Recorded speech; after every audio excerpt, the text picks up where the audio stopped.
Wild Magic West is a show intended for mature audiences. Today's episode contains body horror and harm to children. Viewer discussion is advised. Dust, gunpowder, and magic.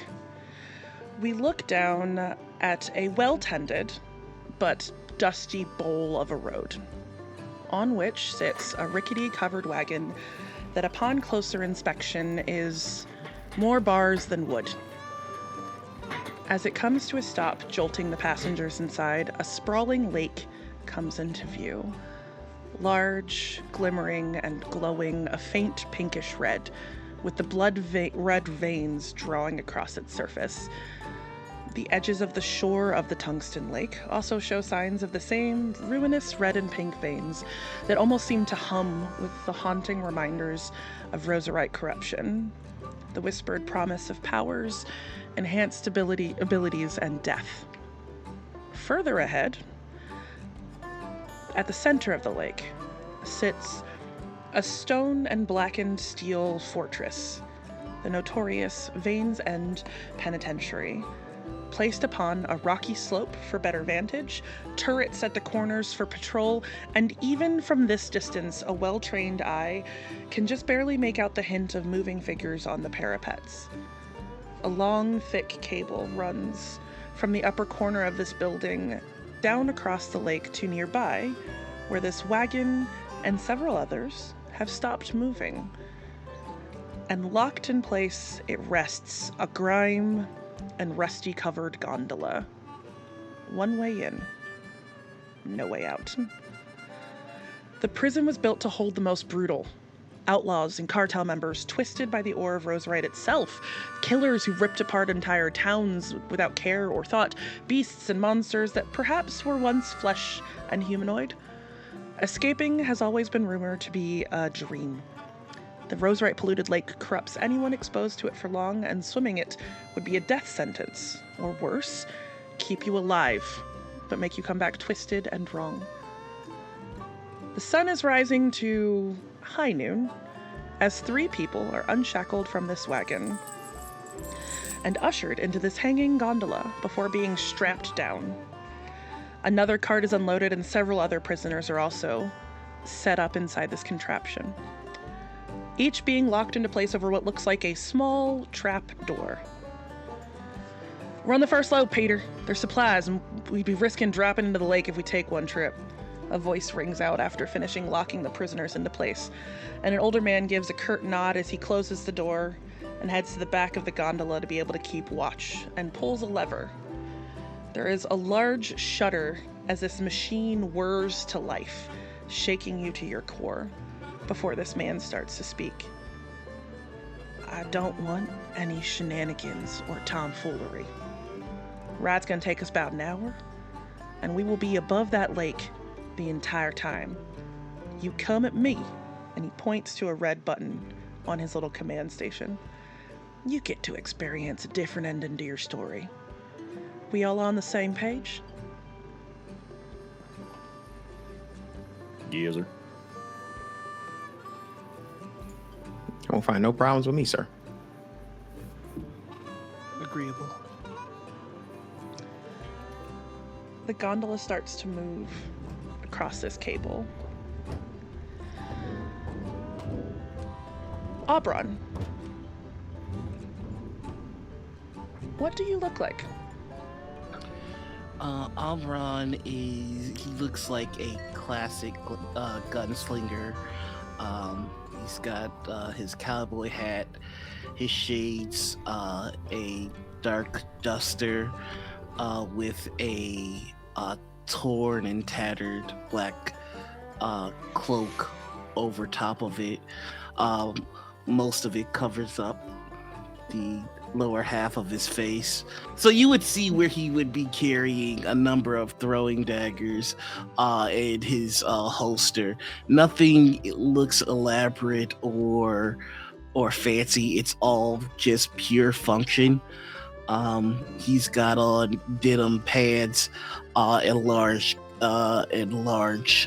boots that also seem to have a number of holsters on them, all empty. And he's just sitting sitting and just observing, mainly keeping to himself. Sneed, what do you look like? Sneed's wearing all black, top to bottom. He's in a little sleeveless ensemble, a petticoat, sort of looking like he walked out of a gambling hall. Buttons going down one side and the other, all polished copper. He's wearing something fancy out of a haberdashery on top of his head, and a set of fancy cowboy boots, something with a rose design going up either side of them. And other than that, he's got a pair of sort of leather arm pieces on, something to stash things in. He ain't wearing sleeves, but he makes sure he's got somewhere to, keep extra cards. Flo'ryck, what do you look like? Flo'ryck has like a long vest. It's kind of black, kind of like a deep burgundy combination kind of look. Under it, he has a green shirt, long sleeves. He has these black leather gloves. He ties his hair up, his locks in a little bun. He lets a couple stray and dangle across his face. He's got eye patch across his left eye. And some like nice black pants, and then some really rugged black combat boots that has stood the test of time, we'll say. And lastly, just one cloak, a dark gray cloak that looks tattered and battered on the edges and the bottom of the cloak. There are 3 other people in this gondola with you 3. Everyone's sort of strapped down in the same way, with regular sort of handcuffs.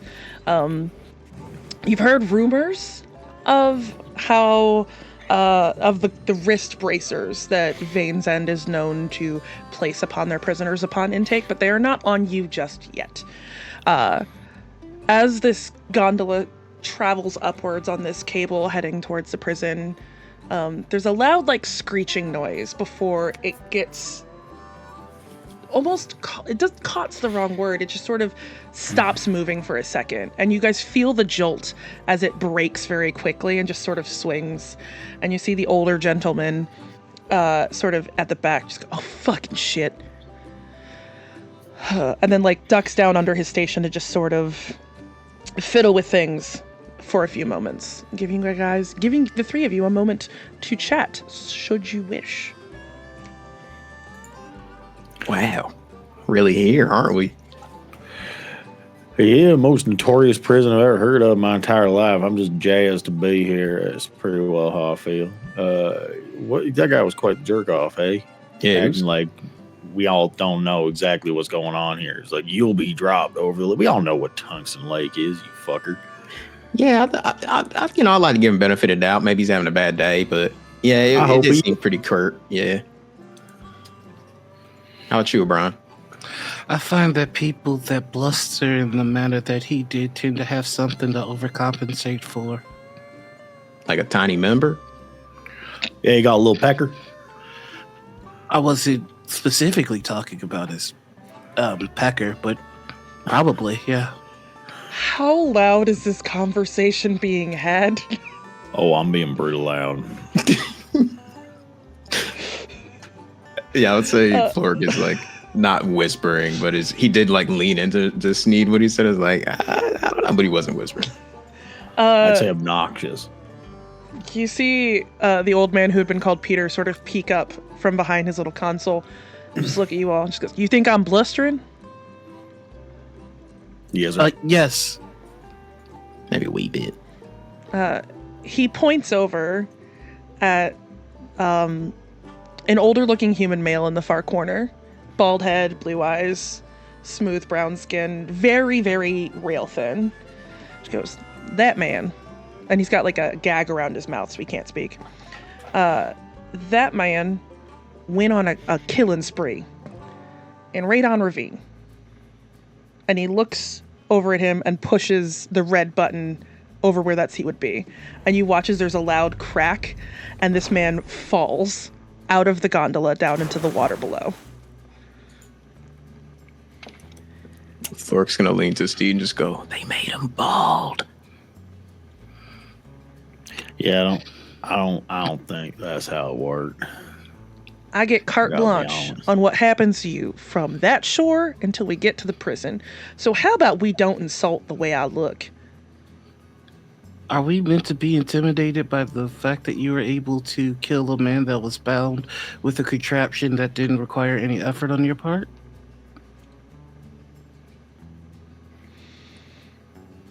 By the way, the squeaking of the contraption shows that it's not being well maintained. I would recommend oil.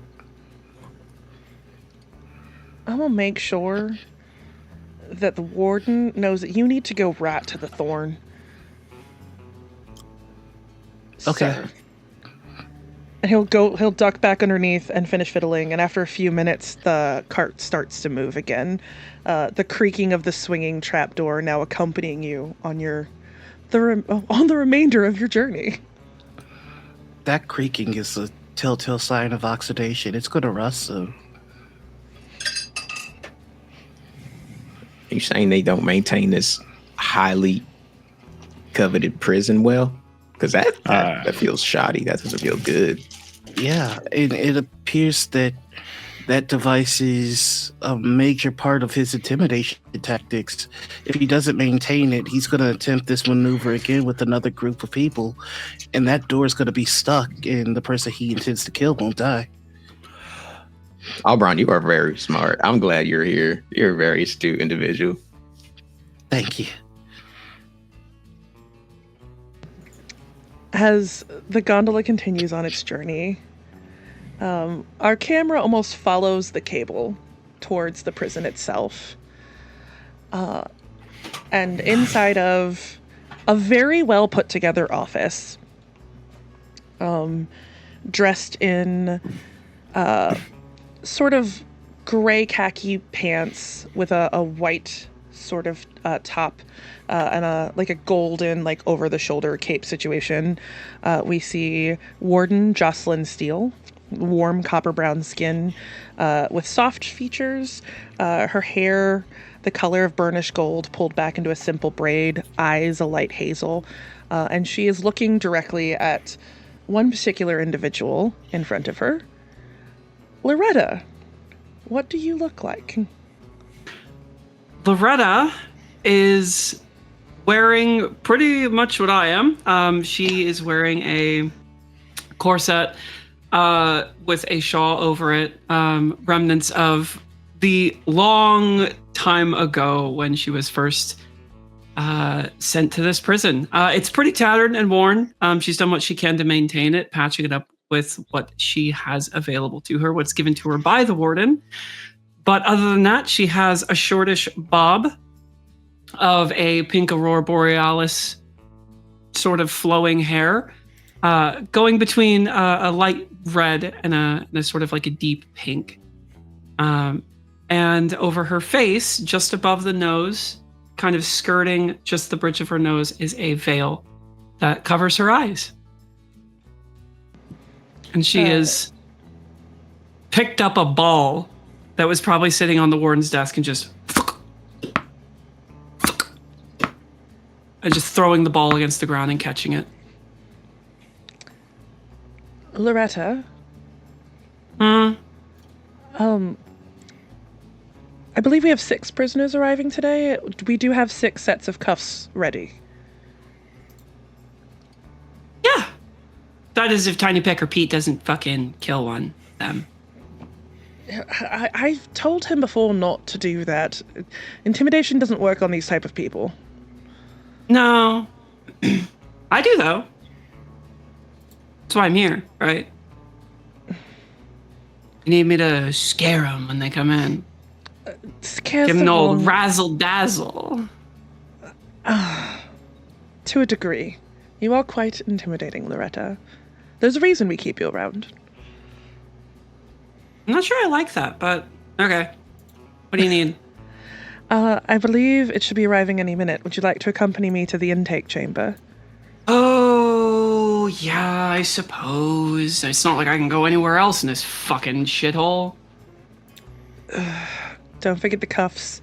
She's gonna like turn. I and mean, sort of these? walk. Just pulls out of the, like, off the shelf. Just, I mean, these?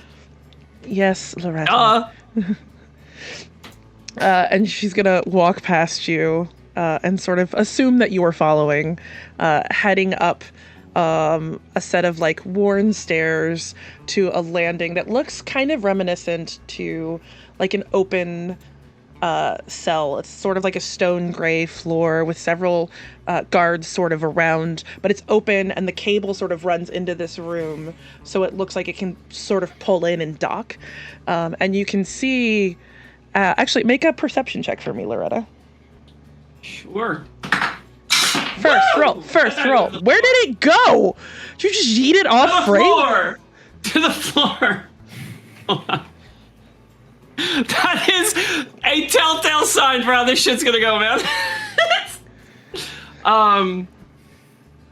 So that is a hot 6. I think Loretta is just swinging these handcuffs around, proud. Just did one loop on the finger, just swinging them around, not paying attention, just kind of lackadaisically walking behind the warden, not really giving a shit, and very clearly disinterested in everything. As the gondola gets closer, even now from the outside, you can sort of hear the squeaking of that rusty trap door that by the time it starts to pull in, even with your 6, you can see the swinging trap door. And it sort of pulls in and latches into place. Latches into place, and inside, Pete sort of pulls the lever to lock it and opens the door and pushes another button and a set of stairs descend. At which point, the guards enter and start unshackling the prisoners and bringing them down to stand in front of the warden and her compatriot. Is that the right word to use for Loretta? Sure. I'm sure. Yeah. Why not? And she looks at each of you guys. You all see this this woman who looks gentle but has a commanding air about her. The same as previously described, with the warm copper brown skin, the braided hair, and she just sort of gives each of you a stern look. She just goes, "Welcome to Vane's End Penitentiary. We do not ask or mock why you are here, but we hope that you will abide by our rules.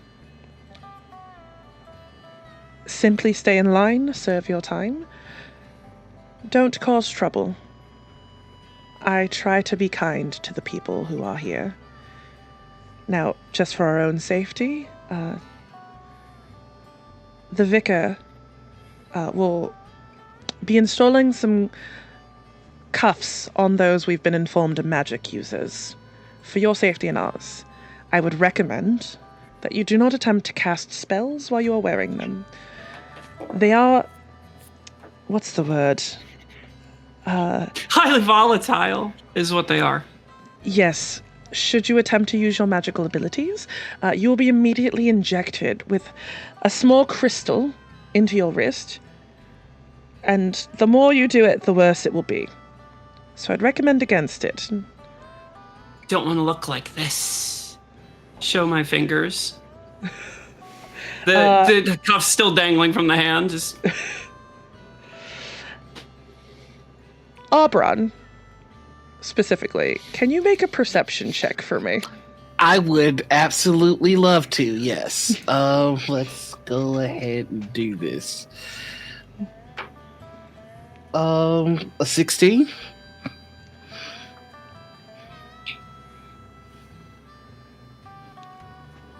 I guess this is a question for Loretta. How changed is she since the last time Aubron saw you? Well, considering he can't see anything above the nose, she's very gaunt. Like, it's kind of one of those people that, like, especially in like fantasy, when you look at them, you're like, how are you even alive? Like it's very much, she's very lithe, very not just skeleton and skin, right? Like it's just, she's not very filled out. It's obvious that like prison has taken a pretty heavy toll on this person, but it is also very obscured and very decorated by these robes and stuff. The things of note that you might get in the 16 is that she has one of her pinky is replaced by a mechanical one that is made of roserite, and there is veins going down her fingers. She looks a bit fucked up, but she's happy. I will leave the question to Loretta specifically. Do you feel on a 16 that Aubron would be able to tell who this is?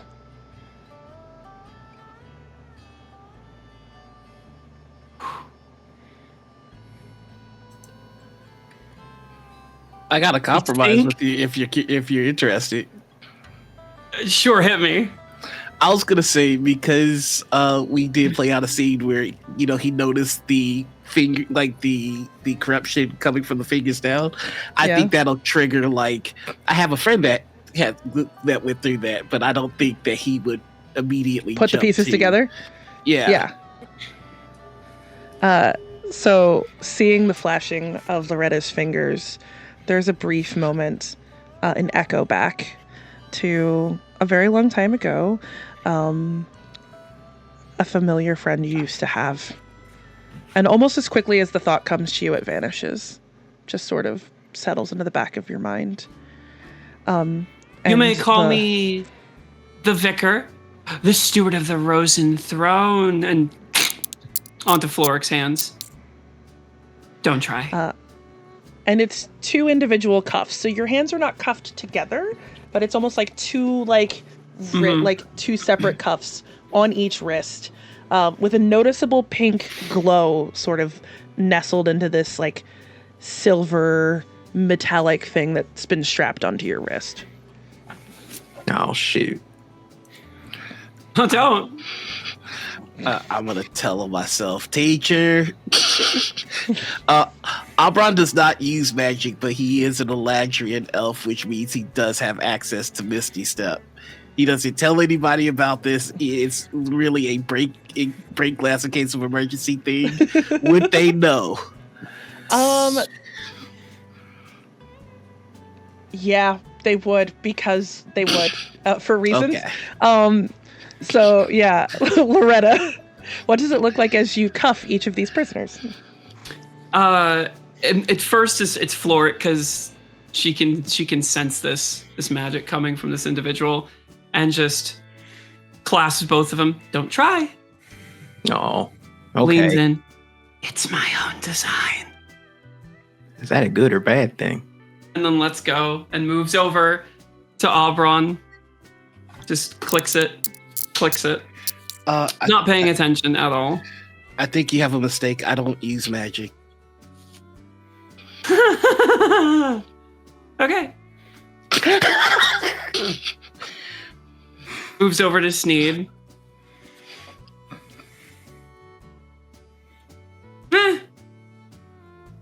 And then continues down the line with the others. Oh, that's mighty lucky. Yeah, they got our papers mixed up, apparently. Frankly, gentlemen, and I mean this with as much respect as I can possibly muster, shut the fuck up. That wasn't very. That was very. Oh, should he have them anyway? I mean, it's better safe than sorry. That's if you want the royal treatment, well, I can give that to you. So. Okay, yeah, sorry, Sneed. Yeah, sorry about that. Yeah, I can see how that's our bad. Yeah, that was. Yeah.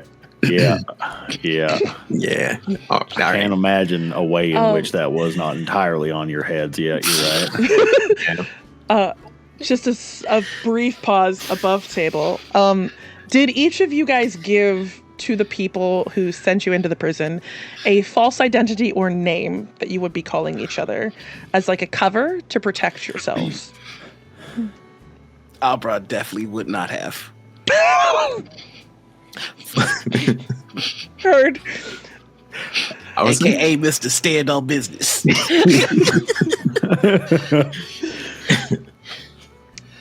Did either Sneed or Flo'ryck give like a false name for their imprisonment? I think Flo'ryck would, given the history, but those kills were done in stealth, shall we say? But yes. Yeah, I'll give a name. Just in case. Fuck. Coming up with a name on the spot is really hard. You can call me Boucheron Lumberjack. How did you come up with the worst name? That's my name. Boucheron Lumberjack? You know, That's I may be crazy, but your parents are evil. That's fucked up. Even I can recognize that. I actually picked this name, so that's fucked up for you to say that. You picked the name, but Boucheron Lumberjack, yeah. Horton, is this guy gonna live with me? I don't want it. No, Loretta. Absolutely not. I'm going to say Loretta and Sneed. I'm going to need both of you to give me a history check.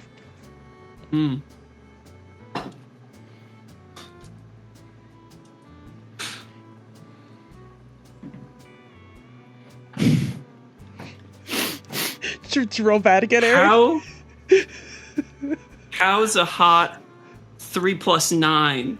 No, 4 + 9 for a 13.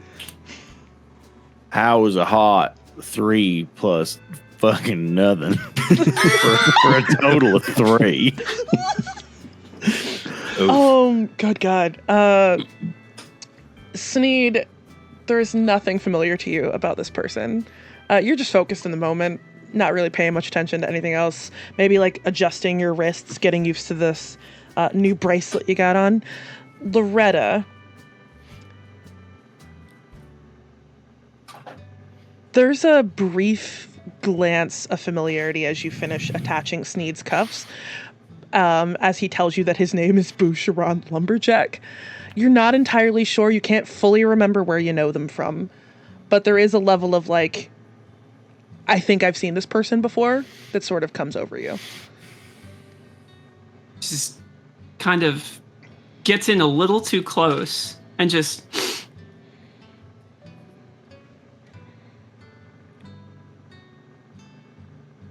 Okay, Boucheron. Yeah. It's about this moment that the warden speaks up again. She goes, Vicar, if you could escort them to the general cell blocks. None of them are going down into the deep veins, as it were. And get them settled. Okay. There should be empty cells waiting for them. And then she'll look over at another one and just goes, Garrett, you can take the other 3, and we'll take them down to secondary cell block on the other side. Dinner will be at 6 p.m. You're not required, since your crimes are not quite as severe as some of the others. There's a meeting area sort of in that. Go get settled. Loretta, if you could. Turning around. Welcome to prison. Keep up. And continue just walking into the prison. Okay, look. Every day you wake up, basically whenever the fuck you want. You kind of just have a little bit of a run of your own existence here. I mean, you do have to be a roll call, and you have to be there when they tell you to be there. If they tell you to be there, which oftentimes they don't tell you to be anywhere because they don't give a shit about you. You might hear screaming. That's normal. You might hear people dying. That's also normal. You might hear people just, crying. That is a little bit weird. Most people in here are not emotionally... If they're crying, run. Food, there's rats. We're eating rats. Well, I mean, you can. They're pretty big. It has extra protein when you think about it. Actually, it's good for you. Didn't come to prison to make more gains. What'd you come here for then? The crimes that I committed. Right, the crimes. Allegedly. Crimes. Everybody does crimes. You don't want to know about my crimes. I don't even know what my crimes are. Excuse me. Loretta, was it? Vicar. Apologies. Question for you. You kind of. It seems like you get to move around with some sort of autonomy. That seems like a mighty fine privilege. Is it okay if I ask about up to your face? It's because I'm different. Oh, well, that's lovely. I've been looking at the design of these cuffs. Did you use the Roserite to randomize the tumblers? Sorry. Yeah, actually. How did you know that? Well, I just saw the power source was going towards the middle, and it was either you were using the Roserite to blow up our hands, or which that was the early model. Yeah, well, I think think that one. There must be a power surplus, so you could use that extra energy to do something functional, like randomize the tumblers. That's what I would have done. Loretta, I like you. give me a perception check at advantage.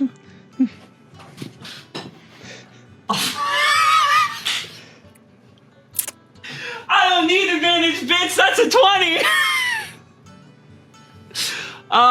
For a total of 23. It's almost like a little pink light going on in your brain.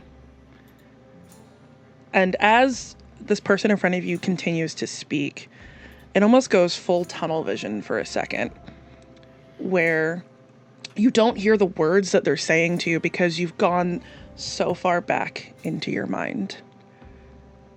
Back into a tiny little workshop above a bar with your best friend in front of you, fidgeting with a screwdriver.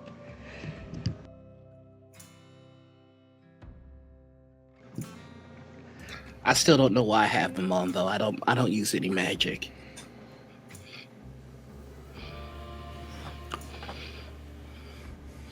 You're...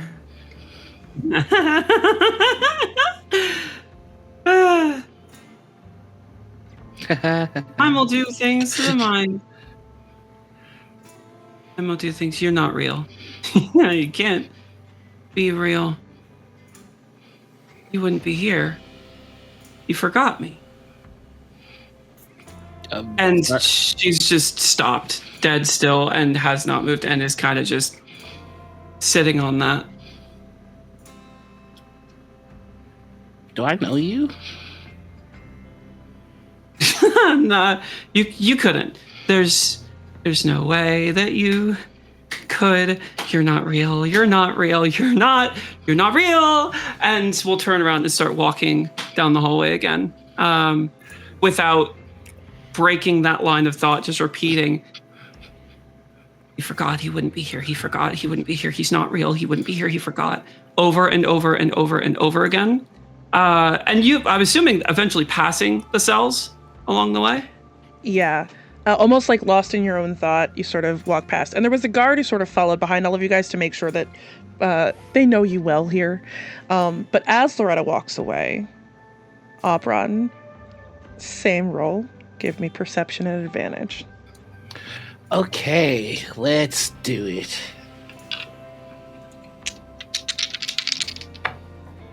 That is a 14 and an 18 plus 8. As the vicar turns and walks away from you, for the first time, you look up and truly see the back of this figure. And it's a perfect fit, almost like sliding a bullet into a chamber. And you are thrown back in your mind to the last time you saw your best friend inside of a church. A bright pink light overtakes the room. And echoing in front of you, all you see is the silhouette of Loretta, her hands on her face, screaming louder than you've ever heard. And before you can let that vision lock you into place to focus fully, you feel almost nails gripping into your arm as you are yanked from this space and pulled through the streets by your old familiar fatherly figure, Farron, who just drags you through the streets. Farron, let me go. Absolutely not. What are you even doing? You told me that we take care of each other. Well, let me take care of my friend. Did you hear that? What? Did you hear this? Did you see what I just saw? Yes, and I don't understand it yet. That's not Loretta anymore. She's fucking gone, Aubron. Farron, just because we don't understand something doesn't mean that we run away from it or that we let it take someone from us. He sort of grabs you by your shoulders and leans you very harshly against the wall of a nearby building, sort of in a covered alley. I warned you all, both of you, that the people she was hanging out with were awful, and that the shit you were fucking with was dangerous, and neither of you wanted to fucking listen. I don't know what the fuck I just saw, and I don't need to fucking understand it to know that it's evil. Don't. Evil, good, abstracts at best. It's Letty. That's not fucking Letty. And I'm not gonna let you throw yourself away like we just watched her do the same thing. She made a choice. You don't agree with it. I understand that. At least give me the chance to maybe if I just talk to her. There's no talking to her anymore. Either you're gonna come home and be with your fucking family, or you're gonna go chase after the ghost of a person. What are you fucking choosing, Aubron?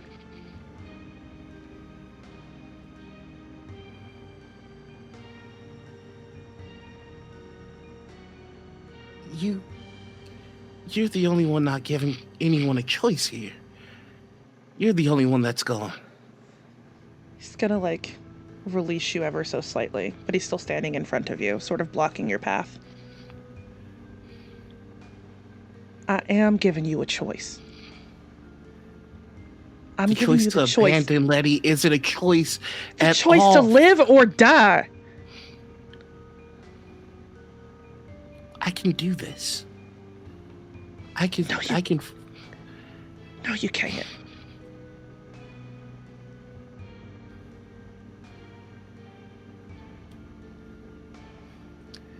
Correction, Farron. I will do this.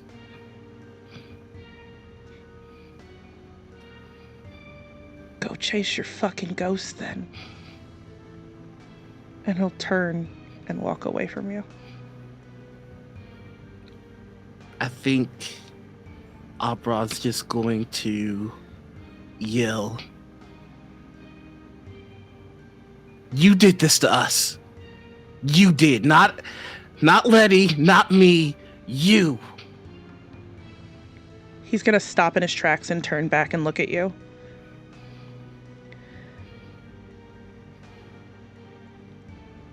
I promise I'll say some excellent words over your grave. Goodbye, Aubron. And he'll turn and walk back away. And as this vision fades, in your head you can still hear that hellish screaming of your friend as you're rocked back into the present moment. The person you are now quite assuredly positive is Loretta, standing maybe 15, 20 feet ahead of you. with Sneed and Flo'ryck to either side of you. Letty? Not real. You're not real. Not real. Just over and over and over. Not real. You're not real. You can't be here. There's no way that you would be here. You can't be real. You cannot be real. Letty! Letty! Letty! I think just freezes at that. Just.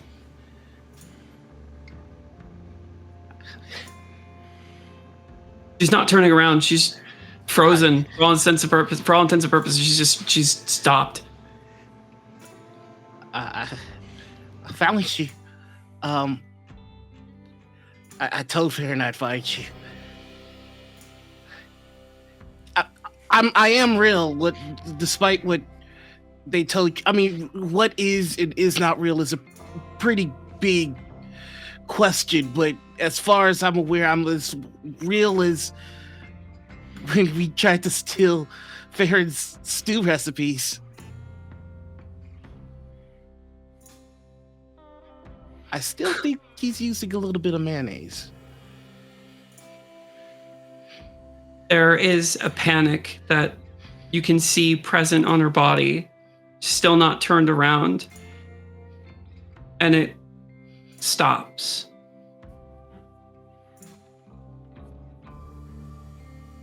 And she just keeps walking forward.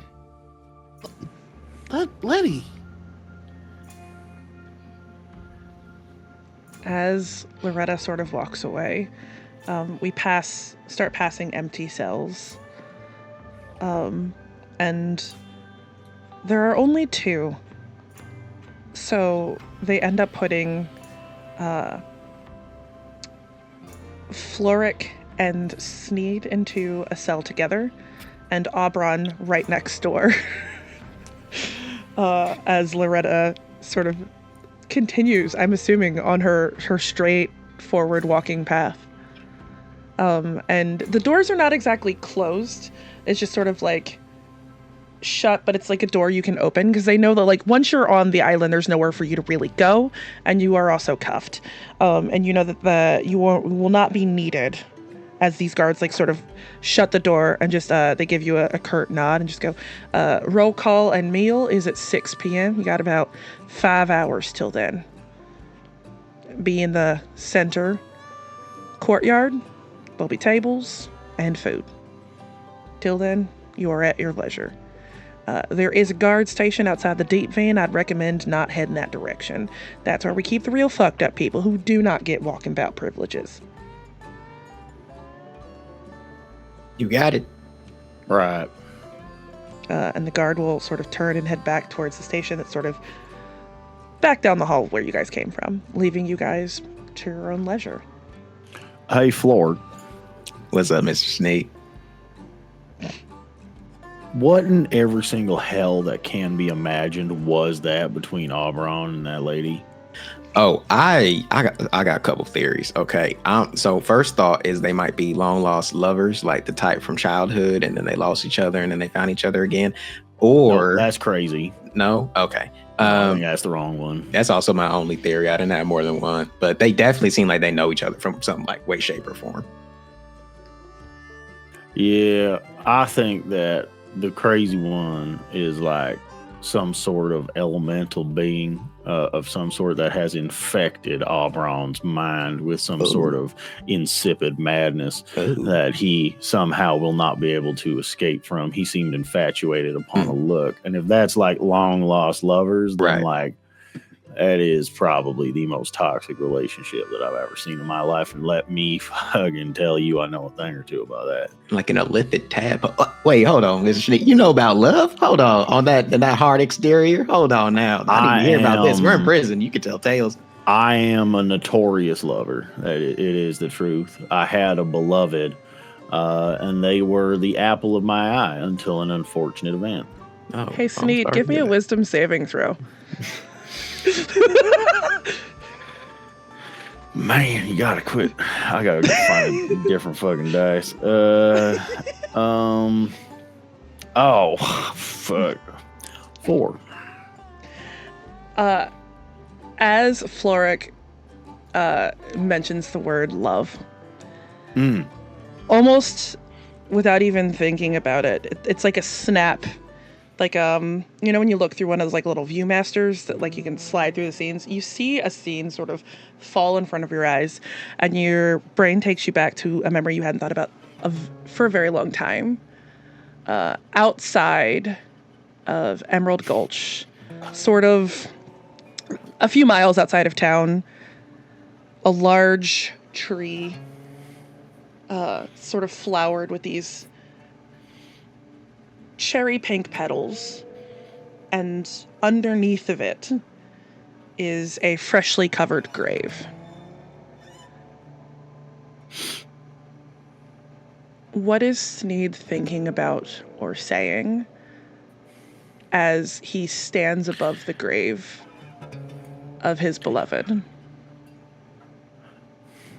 Sneed's gonna crouch down over the dirt of that freshly dug grave, and he's gonna pat against it. And he's gonna say, "Well, darling, I hope you can hear me. I hope that you dig your way out of there. That you do one of two things. I am hoping that either you run away never to be seen again, you make a better life for yourself than the one that I made you have, or I hope against hope that you come and you find me and you make this just. Sorry. Just had to be this way." How loud is Sneed speaking? Normal speaking voice, like he's talking to somebody nearby. Give me what is your passive perception? My passive perception is real close to dog shit. It's pretty bad. 1 second. Would that be cat shit? It's 11. Actually, I'm gonna roll for it. Oh yeah.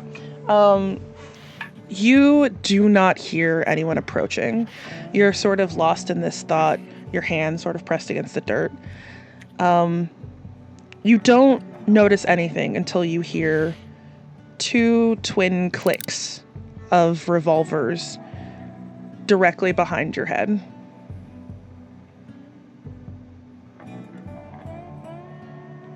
That's funny, I didn't invite nobody.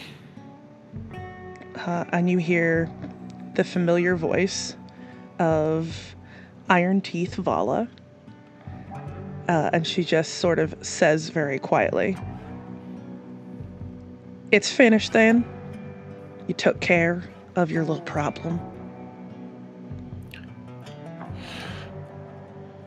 Listen, I understand that I am part of this entire organization, and there is a certain amount of decorum and professionalism that I must conduct myself with.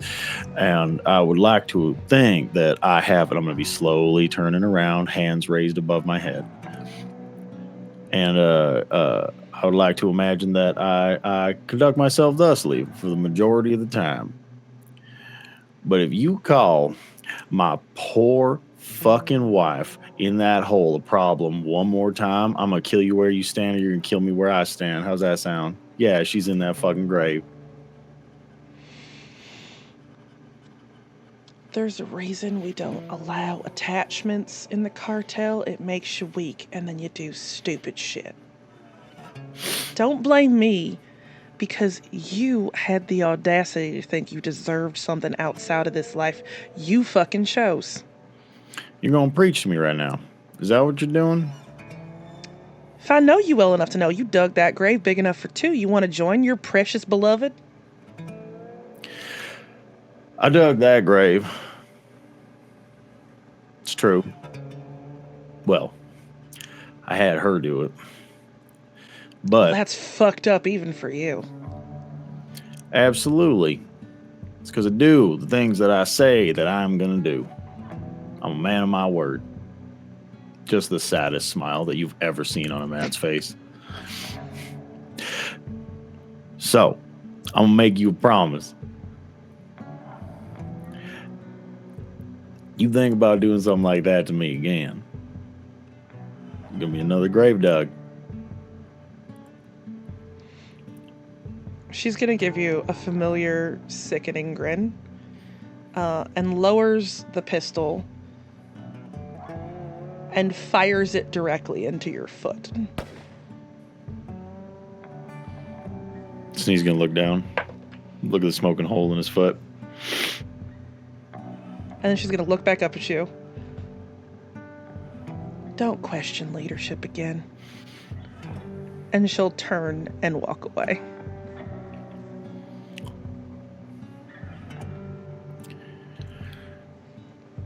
Oh, I'm gonna enjoy it.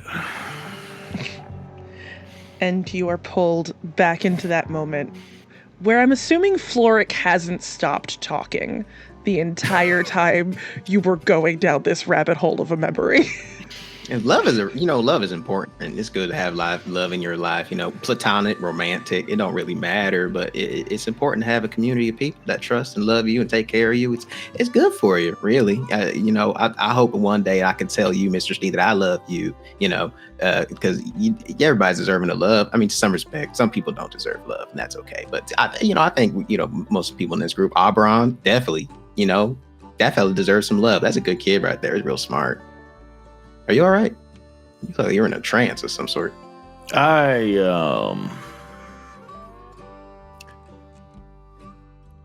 a complicated set of emotions that you just dug up there, Flo'ryck. Oh, I didn't mean to offend, Mr. Sneed. There's no, Flo'ryck. There's no offense. There's no offense. Just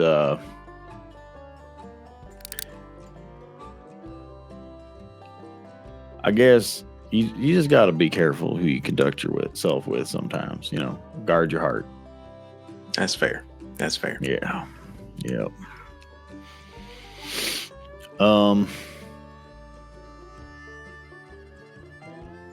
Well, I suppose we're going to have to find this feller one way or another, eh? I think we can find him. I think we can find him. I got trust in us. That rhyme. Yeah. Poet and you didn't know it and all exactly. That, right? See, you got a smile on you yet. I swear, I'm going to crack that shell. I'll tell you what. I would like to pull away from this moment. Loretta, where have you gone? I've made my way. After distancing a fair way, the cadence of what she was saying has stopped.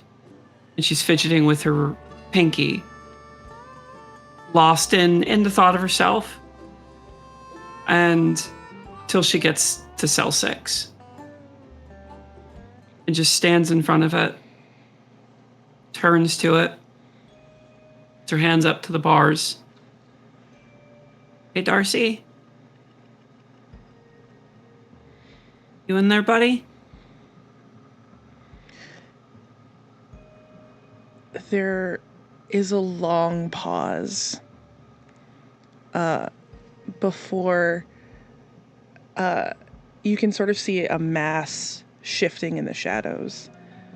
And then echoing from the darkness, you hear... Just me.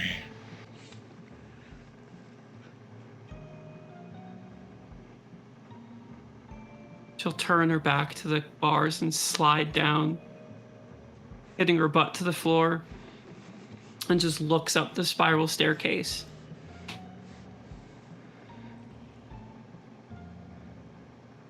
They forgot. It can't be real. They can't. Nobody loves us. Nobody loves us. At least we have each other, though, right?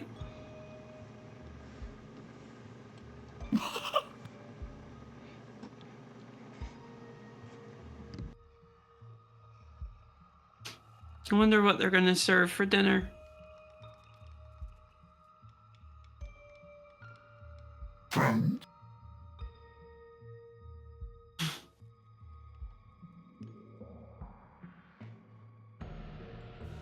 Who knows?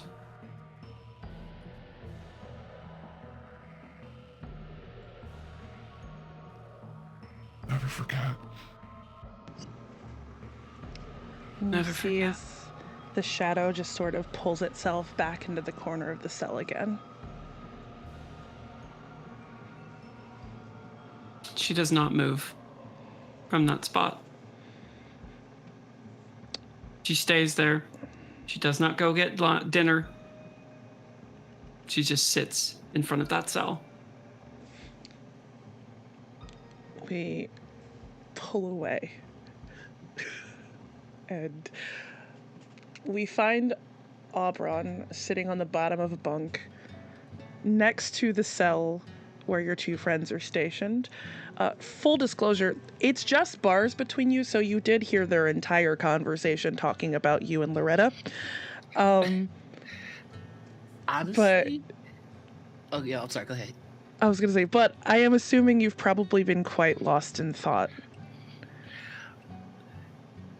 He's really shook right now, and when Aubron gets emotionally shook, he gets to work.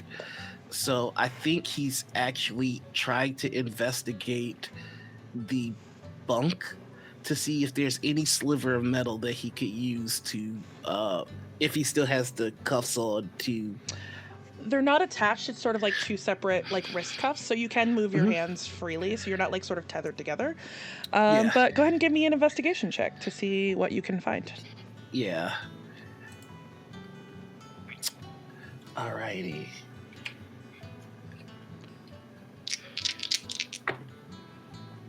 That is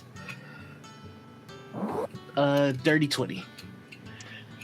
As you're looking through the bunk, looking for weak points, the further you notice, the further you look, the longer you look, you realize you're not seeing any telltale signs of like screws or assembly. It's very clear that this bunk was assembled by being welded together and then welded into place, specifically so that people like you would not be able to weaponize it to harm other individuals. Okay. And further looking around the cell, you notice that it's as bare bones as a cell could possibly be. There is just that welded bed frame bunk situation with two quite thin mattresses on it, and then a little blanket and a pillow. And in the far corner, there's like a half wall and then like a kind of like a hole for like a bathroom situation, and every cell is the same. Okay. By chance, they didn't let us bring in our glasses, did they? Oh yeah, Aubron does wear glasses. Yeah, so you have your glasses. He's going to rock. Well, he's got his hands free. He's gonna take his glasses off, break the little earpiece, and use that to try and get out of the manacles. Go ahead and give me an Arcana check. I'm gonna be so for real with you. The DC on this is incredibly high. Oh, okay. I am not a magic user, so I only get +2 on this. So I'm not expecting great things from this. Except that 20 does seem like pretty good. I'm so sorry. I'm so sorry. I wanted to fail, actually. So here's the funny thing. Sometimes natural 20 doesn't mean you succeed, but Okay, it is going to good. protect you from the consequences of fiddling with this. Okay. The DC on this was 25, full transparency. I still would So fail it, 'cause effectively, I only you get a still would have 22. failed. But effectively, I was seeing this. I was fishing to see if you would get the nat 20, so you didn't immediately take a level of corruption.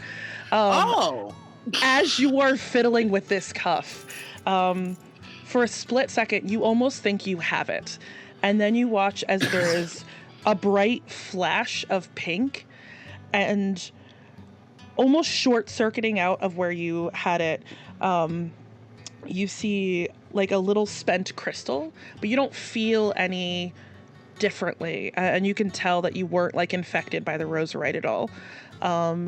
And yeah, it doesn't remove itself, but you do not take the level of corruption you get from failing the check.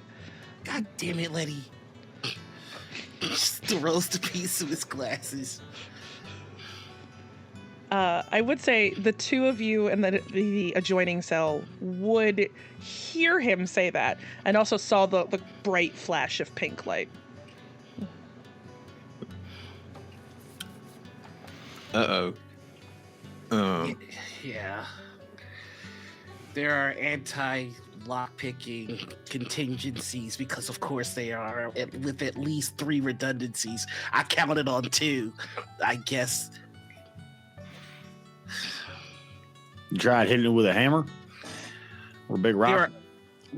There are several reasons why that would go terribly for whoever's wearing it, and probably everybody within a 15-foot radius. I mean, that makes sense. Well, if you do crack any codes, do let us know. Yeah, I'm working on it. Why doesn't she remember me? What? No, it's even worse than that. She doesn't think I'm real. Wait a minute. Do you know that lady? I'm pretty sure I do. How do you know her? Flo'ryck, let's go find out if you was right. Okay, you want to bet on it? I kind of want to. I got no money on me, but like, I'll bet you neither. Yeah, all right. Well, we'll figure it out. We'll bet on dinner. Yeah, absolutely. Yeah, you can have my rations. Okay, go. All right. How you know her? We were really good friends growing up. Just platonic, or like how good of friends? Yeah. Oh, yeah. We would build all the time. Like really kind of partners. Because we would workshop ideas. Partners or like a confidant. Partners. Right. Okay. You said partners twice. I did. Did you smooch her? Smooch?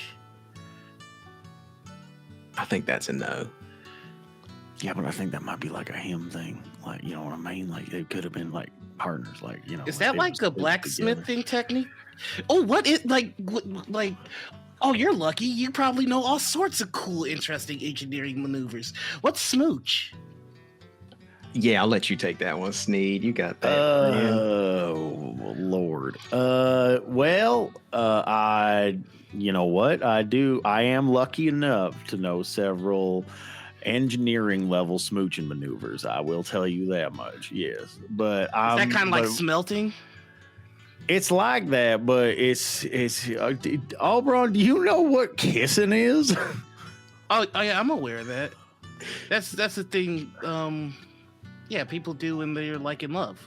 Oh, thank goodness. Oh my goodness. Yeah, I thought we was gonna have a whole kind of different conversation here. Like, am I explaining the birds and why are you bringing up kissing? We were talking about blacksmithing. Did you kiss Loretta? Were you kissing partners? Were you in love with them?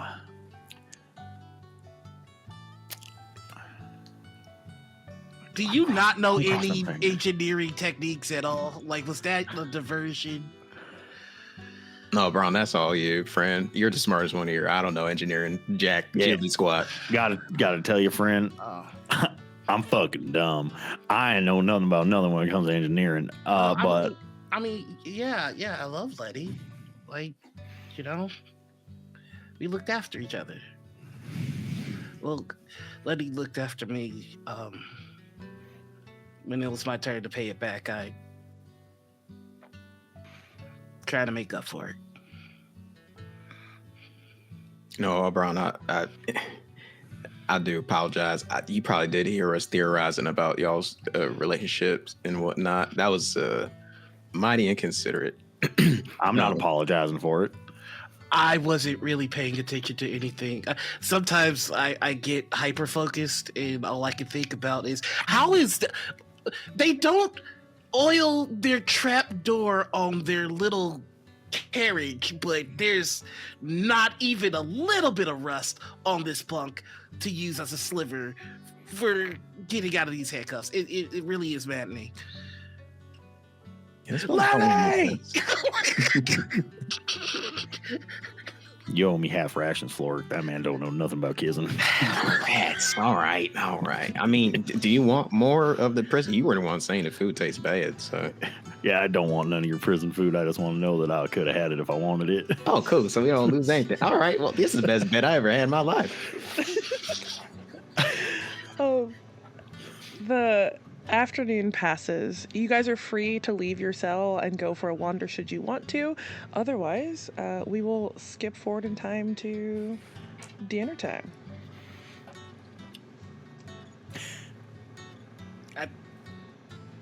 Yeah, I'm down for either. I kind of want to go and try to find out, like, I want to do a little bit of preliminary asking around about this fellow we're supposed to be looking for.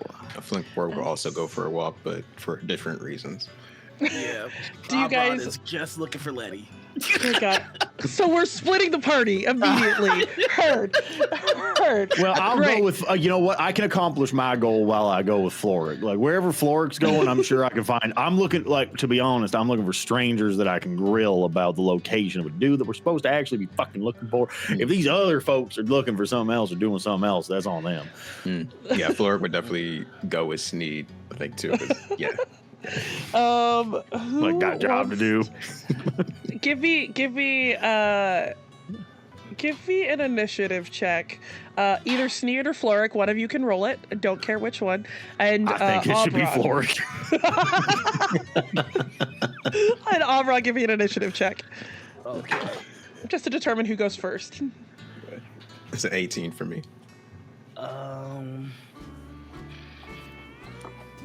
Hold up, let me roll. Hold on. I think I might get to roll these at advantage. 1 second.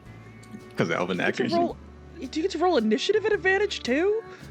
No, I just get to add my wisdom to it. So that is going to bring it to 23. Jesus Christ. I would have rolled a 6. My initiative is plus 8. I rolled Jesus 13. Christ. Golly. Cool. So we're gonna follow Aubron first. Give me. Oh, yeah, it's investigation. Give me an investigation check. I would say you have not been here before, so I am gonna need that check at disadvantage. That is fair. And I don't even think I need to. Okay, yeah. I rolled my investigation is plus 2. That's 6. You spend the better part of the afternoon looking. But as I'm sure you are well aware, when you are looking for someone who does not want to be found, it's probably pretty difficult to find them. So unless Loretta at some point before dinner leaves the front of cell 6, which is deep in the prison, I do not think you're able to find her.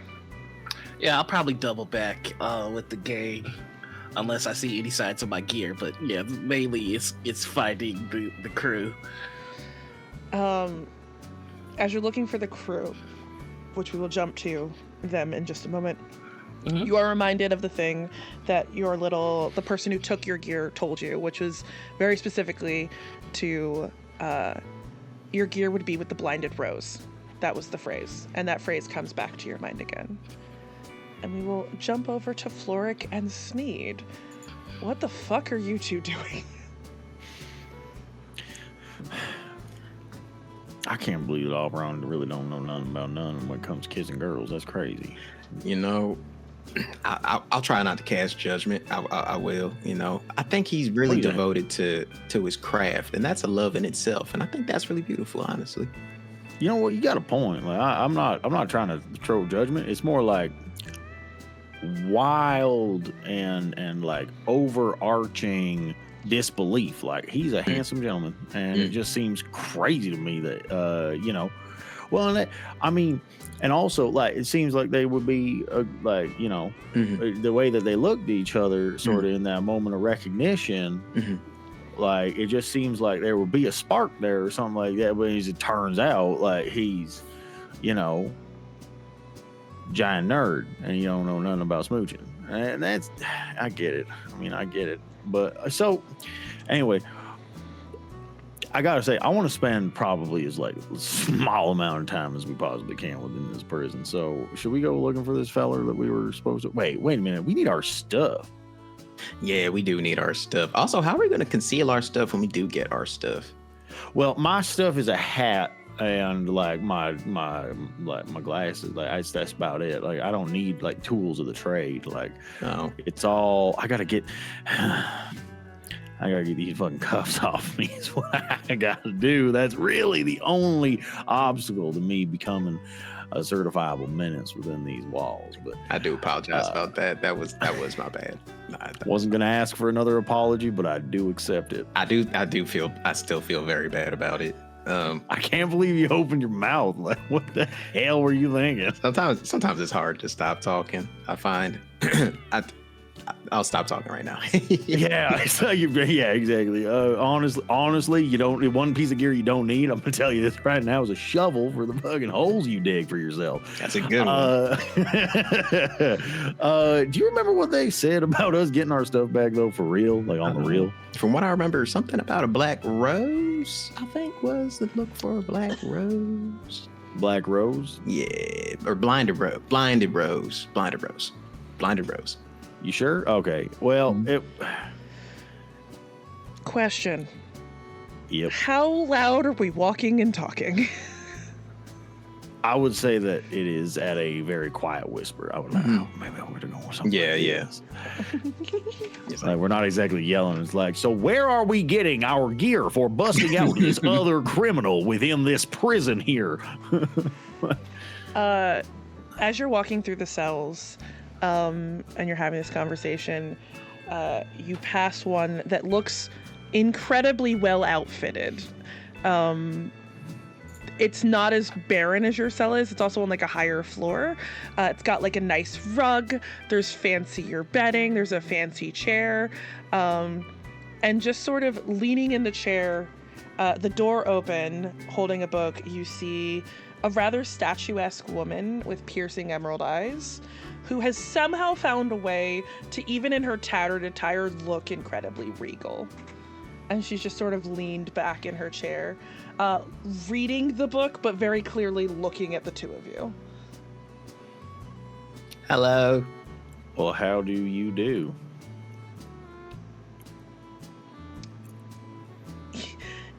Y'all must be new. Yes, very new. My name's Flo'ryck. Yes'm. My name is Boucheron. That's a name. It is my name.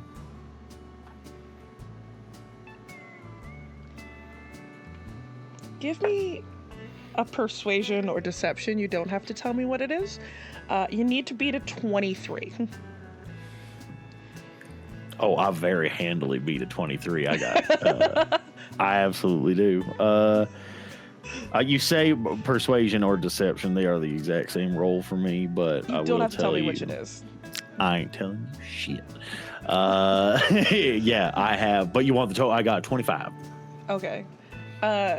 You see her sort of like set the book down on a table next to her chair, and she looks at you, and then there's a cocked head.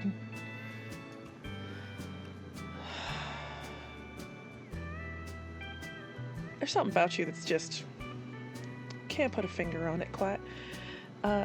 You can call me Esmeralda. Well, Esmeralda, how is it that you came to have such fancy accommodations with this here inside this here prison?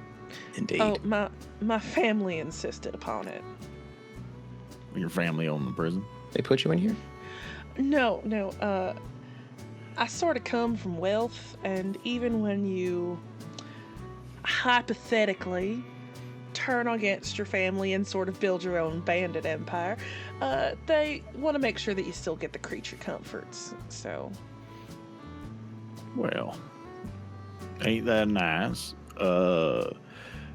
Pretty face and wealth exorbitant. That is quite the rarity to find within, most notorious prison in all the world. But do you happen to know anybody? You seem like somebody that's connected. You know what? Can we come on in there to that there cell, hang out with you for a little while and jaw a bit?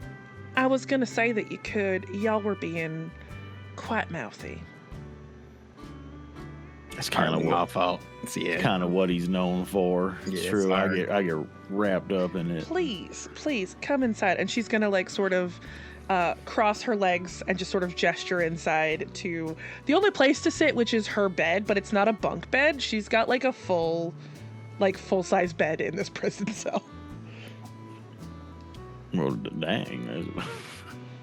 Well, we got wooden slats to sleep on. What the hell? How rich you got? Yeah, regardless. Flo'ryck, what was the name of that there? I got a question for you, ma'am. You're looking for the blinded rose. Again, y'all were very loud. Wow, we wasn't trying to be. Well, to be completely honest, maybe it's just lucky that we happen to be being loud in the right place at the right time. Or maybe I'm just very good at what I used to do. What did you used to do, ma'am? Oh. I don't want to ruin your little ears. You seem real cute and adorable and innocent, and I don't know how you ended up in a place like this. I'm assuming it has something to do with his dumb ass, but quite a large variety of things. Mr. What was your name again? I know that's Boucheron. You said Flo'ryck, right? That's me. Yep. Pleasure. You're looking for the crazy one? Oh, she's crazy? I couldn't tell. The blinded rose? Yeah. Oh, we just have a name. We don't really know their disposition. You did notice that she's got like a whole thing over her face.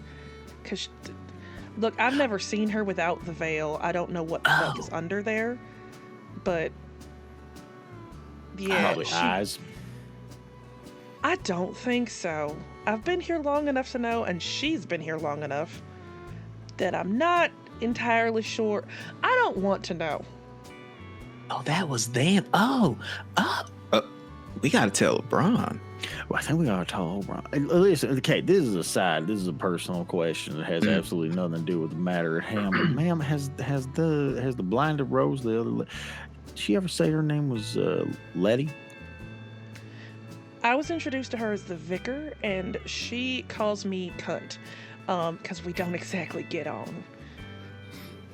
You name it after what you serve? Is that what the deal is? Oh, that's a good one. You're so smooth. Oh my days. I don't take kindly to you flirting with me. You're not my type. Oh, darling, this ain't flirting. It's just a little gesticulating and soft talk. That's all this is. Listen, okay. Well, the real question is, did she ever talk about having a lover? That's like somebody that she loved very deeply. This is a personal question that I have an investiture in. I think we should drop it. The only thing I think she loves is that thing she made. That's the only thing I think she loves. What thing? Yeah, wait, well, hold on. What do you mean? What thing? I'm not allowed to go down into the deep cells. She gets free reign because the warden is soft on her. She's been here longer than I have been. Well. And from what I heard, because it was shortly after I arrived, there was a lot of screaming and then nothing. And she seemed happier after. I think it's hard to tell. She's fucking weird. And again, what? She doesn't exactly like me. Well, I can't imagine why. You seem absolutely lovely. Oh no, I'm a bitch. I'm fully aware of that fact.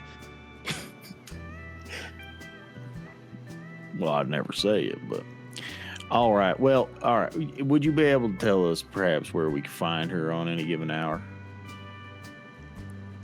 No, she goes wherever she wants, which could be anywhere or anywhere. That's a nifty privilege, honestly. I wish I could do that down here. That'd be nice. When you have use, you get a little bit of freedom, I suppose. I don't know why she gets to do what she wants. Flo'ryck, we're in prison. Like, you know that. Like, this isn't a cool place to hang out. Well, I mean, I'm trying to make the most of it. I you know, guess. Look at her Prison. bed. She got a full bed in here. Yes, because she had untold wealth by being what? You was a portrait model or something like that, I think I heard you say. I came from money. And she's going to swivel her head and look at Flo'ryck and just go, but hypothetically, I'd be open to sharing. You're so funny. You said the bandit empire earlier. I was wondering, you ever were, I don't know, I'm sorry, I'm not a gang guy. You can tell innocent disposition and whatnot. You ever run into the cartel from time to time? There are a lot of members here. Oh, there's several high-level cartel members who've been here. Some of them are in the deep veins. Actually, I think all of them are in the deep veins. They're all real pieces of shit from what I heard. But again, I don't get to go down there, and neither would you. You also don't want to go fuck with them. None of them are good to fuck with. Oh, no, I quite understand. Have you seen any of them, though? I want to run a description by real quick. There's a fella I'm looking for because we have to finish some business, but I was, curious. The last one I saw was like, I think they called him the Bastard of Red Bluff. Scrappy looking guy in maybe like his 40s, gold tooth, real lean. Gold tooth. And Sneed, that description definitely is familiar to you.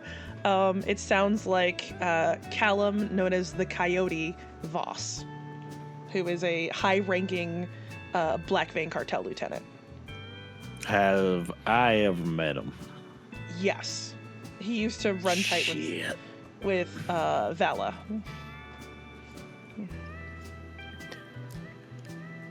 Who? I'm looking for, well, I'll tell you the description. He's a fella, kind of brutish, tall, maybe like, I'd say like 6 foot, 6'3", somewhere in there. Kind of ashen skin, got like a scar, on a lot of scars on his body. Dark hair, maybe about shoulder length. And does that ring any bells? Not particularly, but I also don't make a point of associating with the cartel. That's fair. Building a rival empire. They didn't exactly like me. But Sneed, the description that Flo'ryck gave sounds shockingly familiar to the description of the man that you were told to get out of this prison, who you would know to be Dash Vane.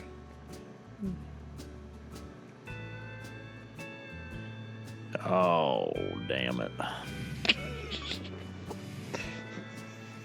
Did you say that out loud? Oh, yeah. And it's about that time that Aubron would have found the two of you sitting on Esmeralda's bed in a cell. Hey, Aubron! That's just the spell we were looking for. Yeah, good to see you. You have a whole bed. I mean, technically, it's a full bed. Astute.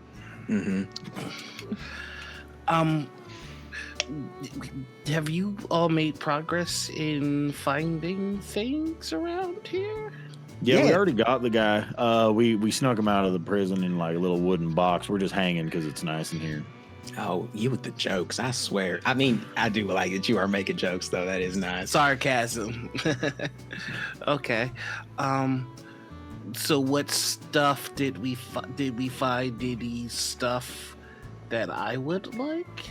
Well, I'm honestly, admittedly, this might be a little heavy, but the blind rose that we're supposed to find, I believe is that friend of yours that you saw earlier. How many names have they given her?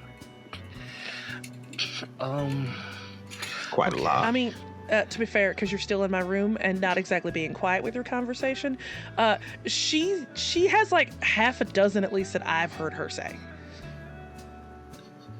Who are you? Oh, Esmeralda Vale. And she's going to hold out a hand for you to either shake or kiss or do whatever you'd like with. Gonna look at it. Aubron, shake her hand. Oh.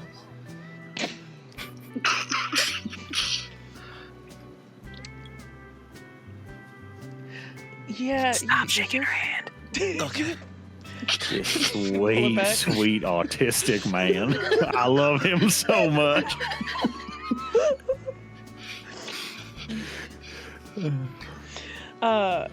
She just sort of pulls her hand back. I don't mean to infer, but the way at which y'all are talking, y'all just got here, correct? Flo'ryck's gonna look at Sneed. Like, I mean, I know you were flirting with her, but I don't know. I mean, I like her. She seems nice. You let sit on the bed. The bed's the comfiest thing we sat on in about like 10 hours. Yeah, my ass has been hurting. I'm not going to unpack that. I'm just... It's not. I wasn't. I'm quite comfortable with how my life currently is existing, and I would appreciate it if a couple of chuckle fucks don't come and fuck up my entire existence. So if you are plotting or planning something, could you kindly do it outside of my room? Oh, yes, ma'am. Absolutely. Yes. It's a pleasure meeting you. But also, Flo'ryck. Mm-hmm. The bar's always open, should you be interested. Oh, you're so kind. That's great hospitality. I like you. And she'll just sort of like gesture to you to get the fuck out of her space if you're gonna keep having your planning session. Yes, trot on out of here. Yeah. I guess we just have to wait for dinner then.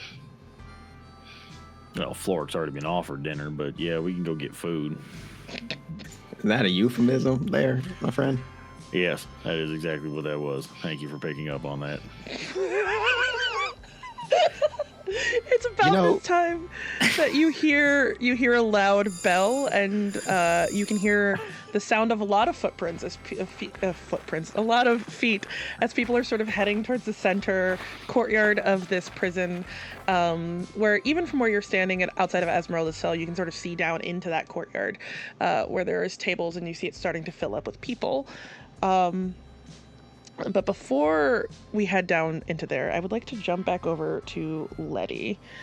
Are you still sitting on the floor outside of Cell 6's bars, or have you moved? I think that she is continuing to sit there.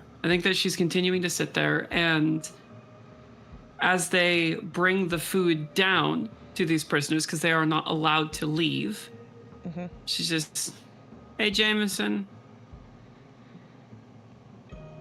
This one still doesn't eat, so you can... Oh. Doesn't make eye contact Sorry. with you, and just sort of like looks past you and heads down the hallway towards the other high... What'd they serve for dinner? I think it's pork and potatoes today.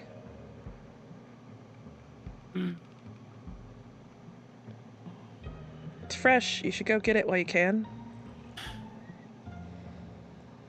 Want some, Darcy? Darcy. I'll take that as a yes. She'll pull herself up, break a piece of rose right off of her face and chuck it in. She walks away. As you walk away, you can hear the scraping of fingernail on concrete as there is a loud crunch as it wraps its hand around this roserite crystal and pulls it into the shadows. And then from a distance, all you can hear echoing through the prison is... Once more for me.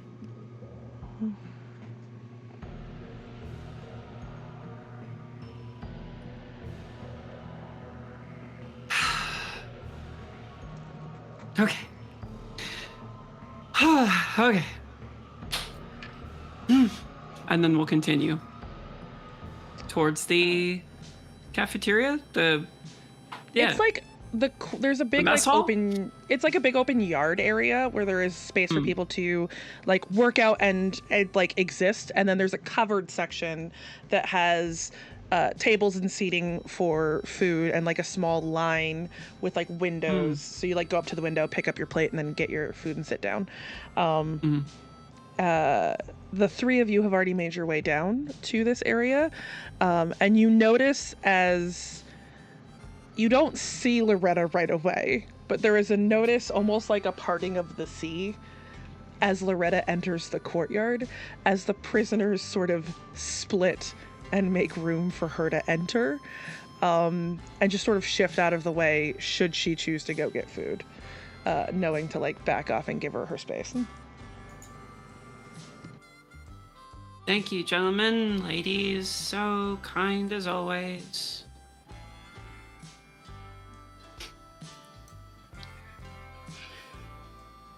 Hey, Aubron. Yeah. I want to level set. I understand this might be very heavy to broach, but I think you should be the first person. And Flo'ryck is saying this like quietly to Aubron, and like enough for Sneed to hear as well. I think that you should be the first to talk to the Blind Rose for us. I feel not necessarily to leverage y'all's already established relationship, but I feel like that would be very important because, first, I'm not scared. Let me just say that I'm not scared. I think they're very nice, but I don't feel right about being the one to talk to her first. Sneed, do you feel right doing that first? I'm fucking terrified of that woman, and I think you should leverage your relationship in order to get what we need. It's Letty. I mean, time has an effect on all of us. I can see where the intimidation comes from, but it's, My friend, Aubron, and I'm going to lay a hand on your shoulder. I have to tell you, I think that your good childhood friend has turned into a nightmare hell cleric and is going to have to take a very fine touch in order to not have her open her unhinged jaw and swallow me whole. I am telling you this right now. I think that that is the most important thing. So please, for the love of everything that is good and sweet in this world, use what you have to in order to make sure that she does not like obliterate me with fell magics. Or you also you, but to a lesser extent, mostly me. Well, fuck me, I guess. No, you can have your opinion too, Flo'ryck. I fully understand. You can think that she's sweet all you want, but I mean, like, if I'm looking in a swamp and I see a crocodile, I'm not like, well, it's sweet looking, big tooth crocodile. No, there's a crocodile in the swamp. You should fucking be careful. Aubron's entire demeanor, like, sharply changes and just goes, Letty's not a crocodile, and there's nothing to be afraid of. She hasn't changed. And then he just walks off to go talk to her. Loretta, are you sort of, as you enter this space, are you still sort of focused on this is task, go to task, get task done? Or are you looking around at any of the prisoners as you go in? I think she just lets the sea part of people, like this, the sea of people part, and just goes straight up to where you're supposed to get your food and just lazily hands them over the tray. There's like there's a female human sort of on the other side of the window with like smooth skin and straight black hair. And she just very hesitantly places the plate on your little tray with like pork and a pile of mashed potatoes and a little mound of corn. And as you pull the tray back, your eyes are fixated on this little mound of mashed potatoes, and turning to go and find a place to sit and eat. Lost in thought, you're thrown back in your head to a very long time ago, to a familiar tavern, as you burst through it after the most traumatic experience of your life, blood running from your eyes, to see Farron sort of with broom in hand, a very dour expression, still in a haze, still in pain after just having completed your ritual. So, bursting through, hands on her face, with the mixture of blood and tears flowing out, almost like a faucet. Papa! Papa! He immediately freezes and does not turn to look at you.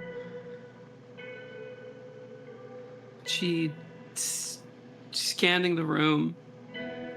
Everything kind of has this sort of almost Shadowlandish hue with like the effect, excuse me.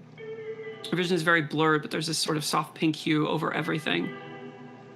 As she trains her eyes, what would be her eyes, to something that is quite clearly glowing in front of her. Papa! Farron slowly turns to look at you, and for the first time sees the damage that's been done, and his eyes go incredibly wide. And he speaks incredibly softly and just says, "Your choice took everything from me. Get the fuck out." Oh, I didn't mean to. I didn't mean to. I didn't know. I just wanted to help. Wanted to help. I told you both that fucking with them and fucking with that shit would only ruin everything. I tried, and you didn't want to listen. You chose. Don't make me go. Don't make me go. You already drove Aubron away. Don't make me go. He's gone too. No, get the fuck out. Get out. Do not come back.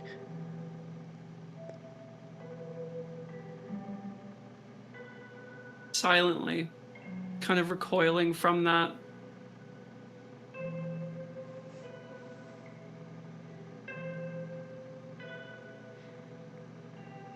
Nods and walks out the door. And as she leaves, hearing that Aubron is gone,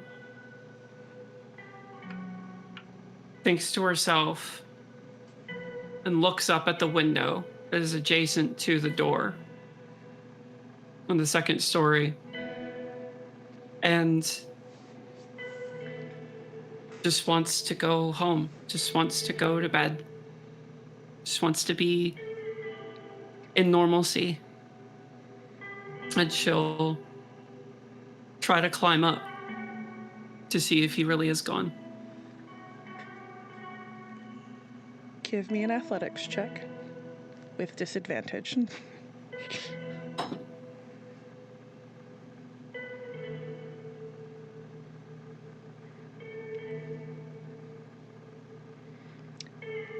As you start to climb, your fingers are still coated with your own blood, and you slip and fall and hit your head on the ground, and you just sort of lay there, bleeding from various orifices in crippling amounts of agony and pain.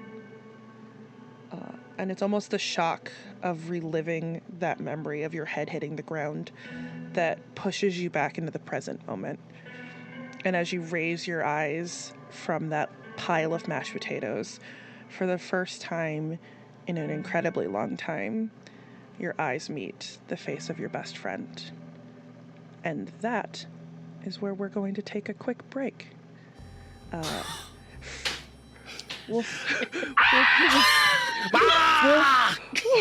We'll be back in 10 minutes or so. Oh my god. Sit tight.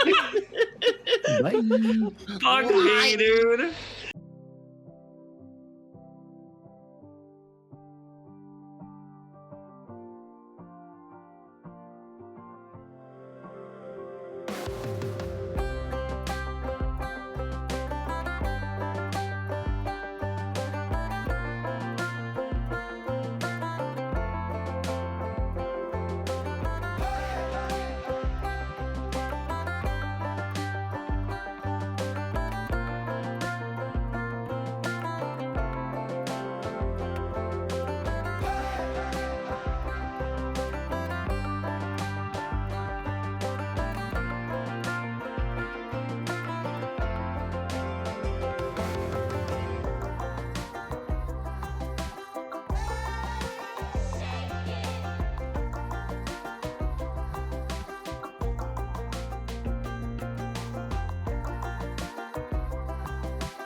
we jump back in to our story. At the exact moment of Loretta Knight holding a tray with a nice plate of mashed potatoes, pork chops, and a pile of corn, as her eyes have lifted up, fully understanding that the person in front of her is her childhood best friend, Aubron. And I leave the scene to you. Not the worst dinner we've ever had, right?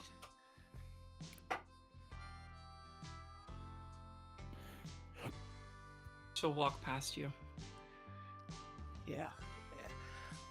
Well, this imaginary person's about to get some food. I thought we could maybe eat dinner together.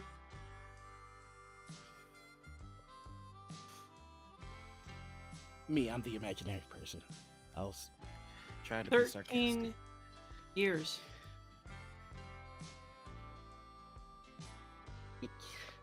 Yeah, And you think that you can just walk.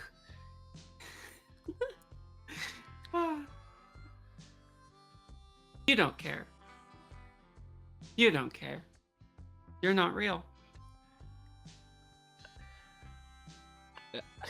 I'm sorry I couldn't find you sooner.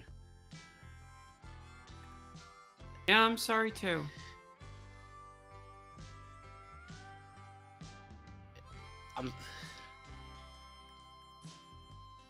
Is there anything that I could do?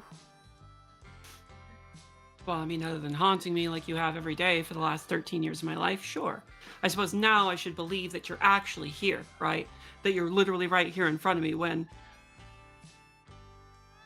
you've never left. I mean, how could you be back if you've never been gone? But you haven't been here, so the only thing I can assume is that you're not actually here, so... Congratulations, you're making me look insane in front of everybody again. Do you wonder why they split apart whenever I walk anywhere in the room I go? It's because of you. So thank you for once again reminding me of the thing that I don't have anymore. Can I go eat now? Or is this just going to continue on?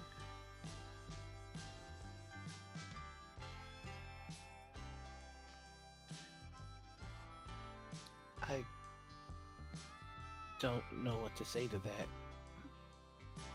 I'm sorry. I've haunted you and you've eluded me. We've been here the whole time. How was I to know that?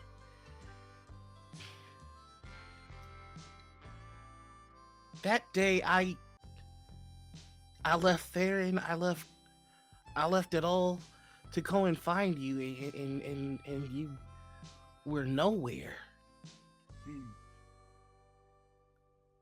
Been here. Well, now I am too.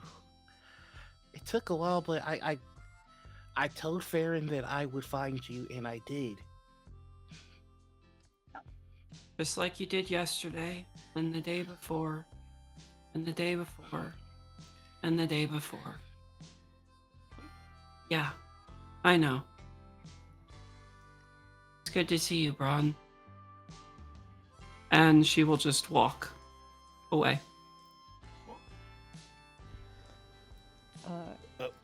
Well, what can I?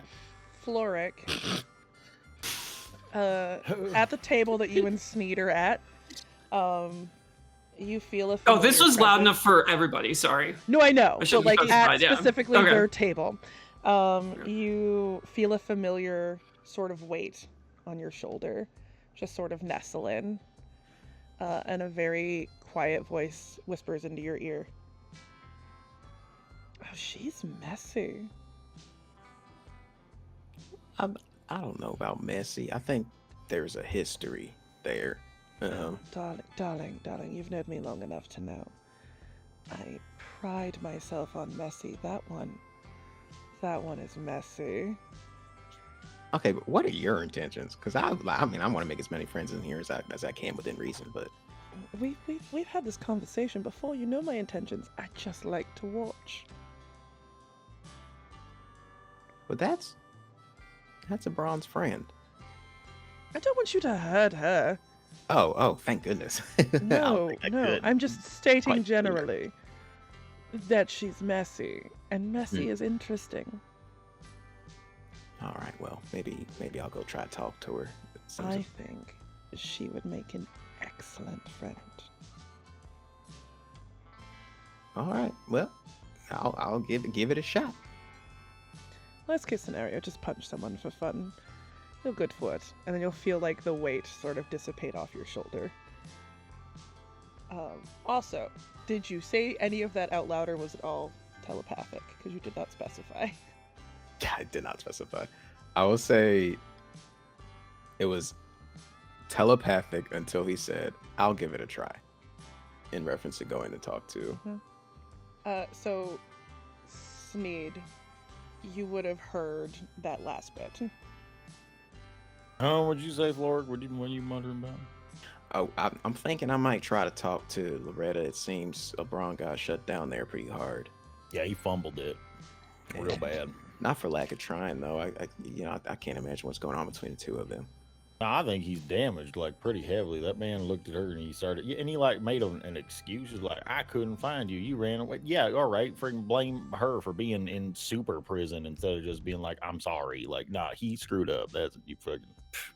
Yeah, this does feel difficult. Yeah. Here's my idea. Complicated. Yeah. Two-prong approach. All right, you go comfort Aubron. I'll go try to talk to her and see if I can do something. I don't know. I'll try something though. I'll go talk to Aubron. Yeah. All right, cool. Sounds like a plan. All right, high five. All right. Can High I? five. Absolutely. Bam. Hell Give yeah. me one. Give me one. Can I hear any of this? How far did you go? I didn't leave the area. I just Yeah. walked away from Aubron, Yeah. and I feel like because I left the shackles on them, and I know that I was waiting for these individuals to come in because I have a job to do. Yeah. That if I saw them, I would immediately just swing the leg over. And sit down at their table. Mm-hmm. Give me. I'm gonna say. What's your passive perception as you're approaching them? 13.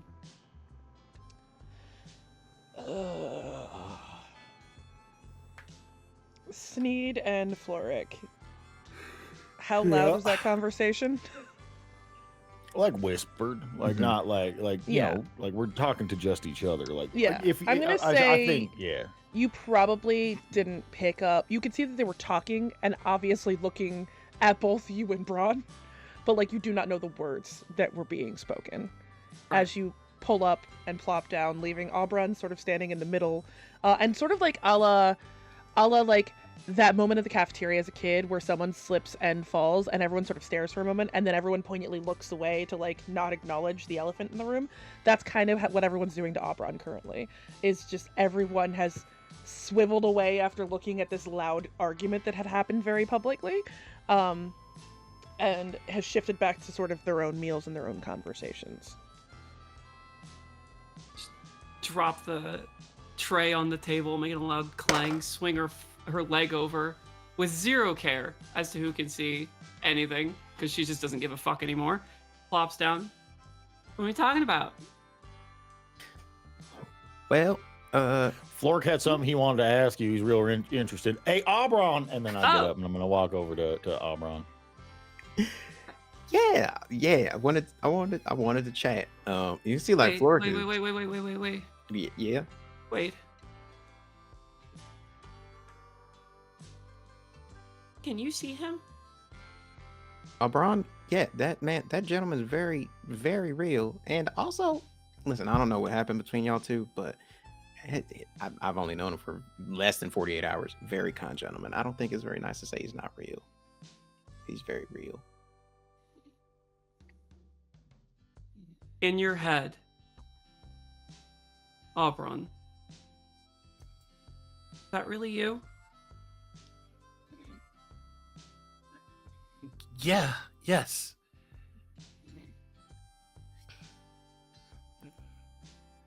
and she is just staring straight at you. Flo'ryck, you feel that familiar weight again as the chin nestles in. See, I told you. Fucking messy.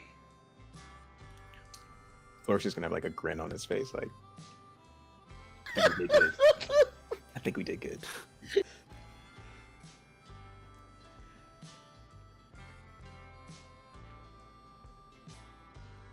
Do you want to go talk to him again? With your consent, I could take both of your hands, and you can like tap each other, just so you like understand that they're like it's not incorporeal. Like that's meat, right? Like that's a real person right there. I don't need that. Okay, cool. All right. Loretta, do you turn to look back at Flo'ryck when he speaks to you, or are you still looking at Braun? She does not break away from Braun. Understood. We're gonna jump over to Sneed and Braun, sort of following the metaphorical gaze, if we will. Sneed, you walk up to Aubron, still standing in the middle of this cafeteria-like area. Hey, slugger. Dropped ball on that one, didn't you?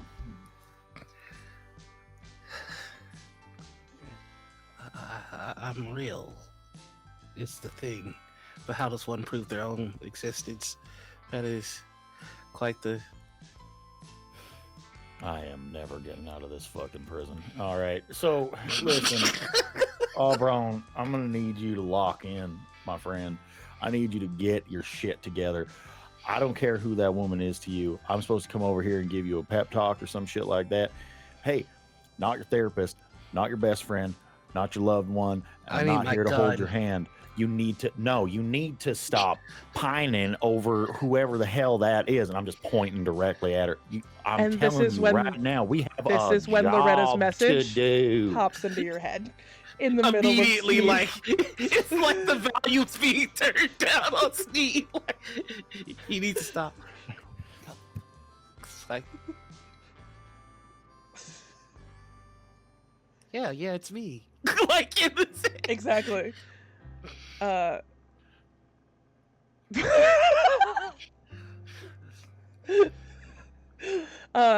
voice sort of, as soon as you send that message, there's no response, but you can see Loretta's eyes sort of making face at you. For the love of God, Aaron, unmute your microphone. I love it so much. I think Aubron's like, sorry. I'm sorry, did you say something? Oh, man. Yeah, I said a whole bunch of things in a row with a lot of intention. Yes. I'm sorry. Sometimes I fixate on things. Who did I get set up with? Am I being pranked? Is this a joke? Who? Hey, Aubron, look me in the eyes. Look, I take my shades off. Look me in my eyes. Look at these. Okay. Hyperfixate on the... Man, oh man. I need you to sincerely, with every ounce of fucking focus that you can possibly muster in that sweet engineer's brain of yours, I need you to go and I need you to speak to your totally not girlfriend, and I need you to 100% go and get our stuff back so that we can bust out the felon that we were supposed to be in here for, because I do not have the wherewithal in order to babysit and facilitate this reuniting of souls or whatever the fuck is happening over there. All right, so please just get us our stuff back so that we can get out of here. We are in super ultra prison. The moment that you say get out of here, Loretta apparates in front of Aubron. Nightmare. Casting Misty Step God. to get to him. There's an audible sort of a gasp hug from the other people around, as they all sort of like hunch back and even like almost further look into their own food, poignantly trying to avoid the Dramageddon that is very much unfolding in the middle of this cafeteria. Wait, They just cast magic. And as the moment that she misty steps, she is fully embracing you, Aubron. Tightly. You can feel how gaunt she is. This is almost skeleton levels of just leanness. There's almost no meat to the bones. Like holding her, it almost feels like if you squeezed too hard, you would crack her.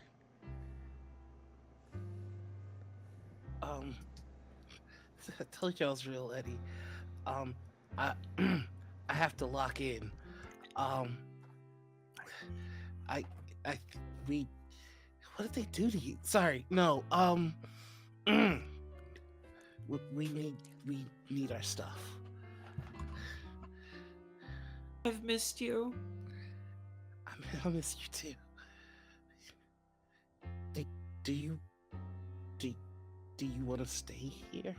'Cause I'm not staying here. I mean, I think when you say, do you want to stay here, she grips even tighter and you can feel her hands digging into the cloth at your back, as almost like she's terrified that if she doesn't hold on to you with every fiber of her strength, that you're going to disappear again. Buddy, I promise I'm not going anywhere without you. Remembered? Every day. I devoted everything to pulling the trigger, just like you told me to.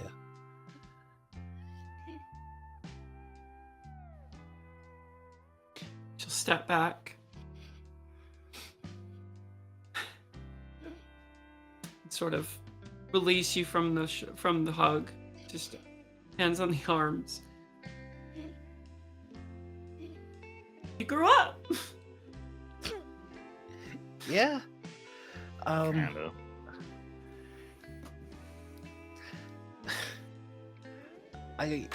I made some alterations to whisper and silence the pistols, the revolvers. I think you'll like the changes that I made. I know. I have them. I know. You didn't read the journal that came with it, did you? Well, yeah. Duh. Oh. Okay.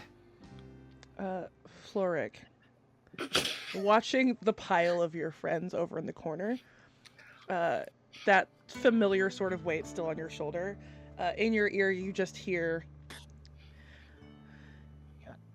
not to judge, don't want to get myself involved there, but if you are planning on breaking someone out of a prison, maybe having this conversation that it looks like they're probably having in the middle of all of the prisoners. It's Right. not. You should handle this. Right. Yeah. Yep. I like Will do. messy. I like messy that I can Bad watch messy, and enjoy. yeah. This is bad. Mhm. We're dancing in bad Yeah. messy. Right, Flo'ryck, right. deal with it. And And that pressure sort of lifts from your shoulder.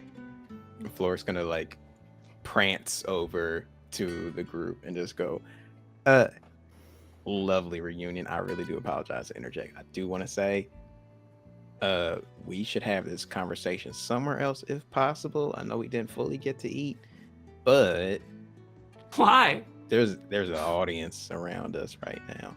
I still want y'all to have your reunion. Don't get me wrong. Nobody's gonna question anything that the chaplain of the Sunset Flower says here. This is my prison for all intents and purposes. Nobody believes anything that I say. So what does it matter?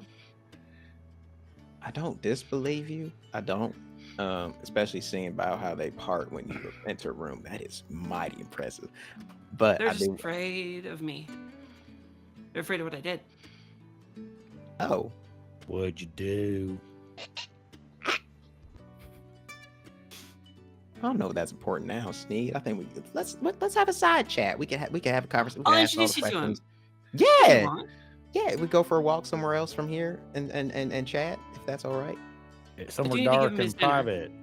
private. Grab a plate off of one of the tables. There's just somebody else's food.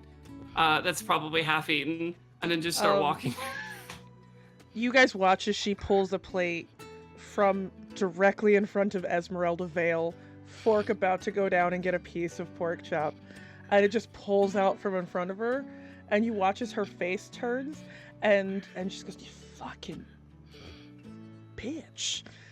Flo'ryck is gonna Try take me, someone else's. cunt. Try me. Flo'ryck will take someone else's lunch and just try to do a swap exchange to give something back to Esmeralda. I'm gonna walk back to my plate, and then I'm gonna grab my plate, and then I'm gonna follow. I've lost any semblance of an appetite. I am horrified, and I'm worried that I'm going to spend my life in super ultra jail forever because my entire team cannot fucking string together a sentence without falling apart. I think I'm cooked. I don't give a fuck about pork chops. But it's pork chops and mashed potatoes. So And that's corn. And corn. And Oh, corn. corn! I didn't know about the corn. I also grabbed the corn. Flo'ryck, as you set down the plate in front of her, she sort of gently pats the side of your face.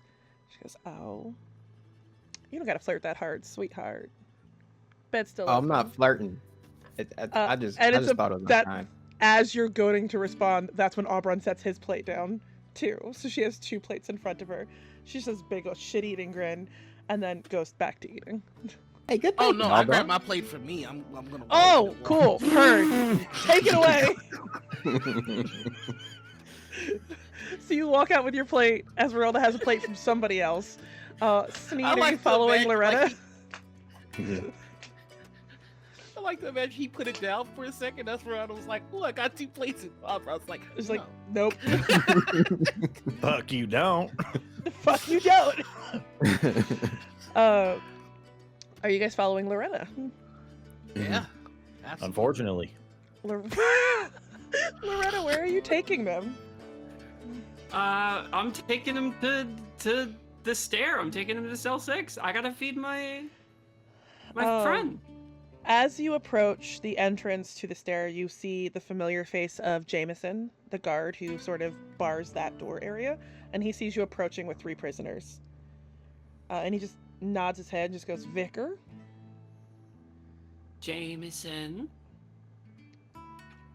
Those 3 aren't allowed to be down there. Where are you going? They have cuffs on. Don't worry about it. Is the warden giving you They're new helping me toys with the again? experiments that I got going. Yeah. Yes. I'm on babysitting duty again. Oh. You know that she likes to give me tasks. This is the make task. Make a persuasion check at advantage.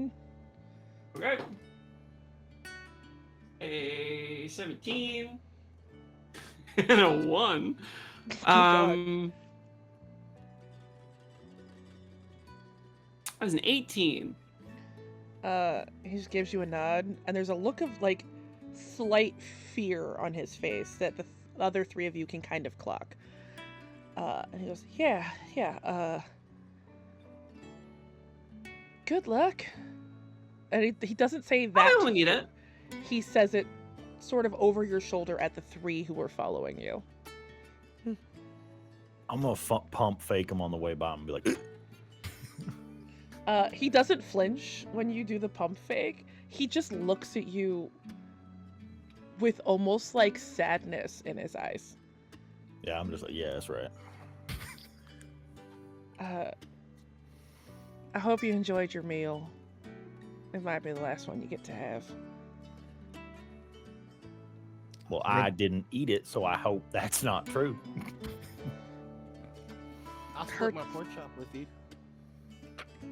It's like, as you guys are passing, he sort of grabs Sneed by the shoulder and just leans in and says, "Her toys don't usually come back up. Be wary of that one." And then he'll let go. Well, here's my secret. I'm scared. All right, let's get out. And they'll continue following you down to cell 6.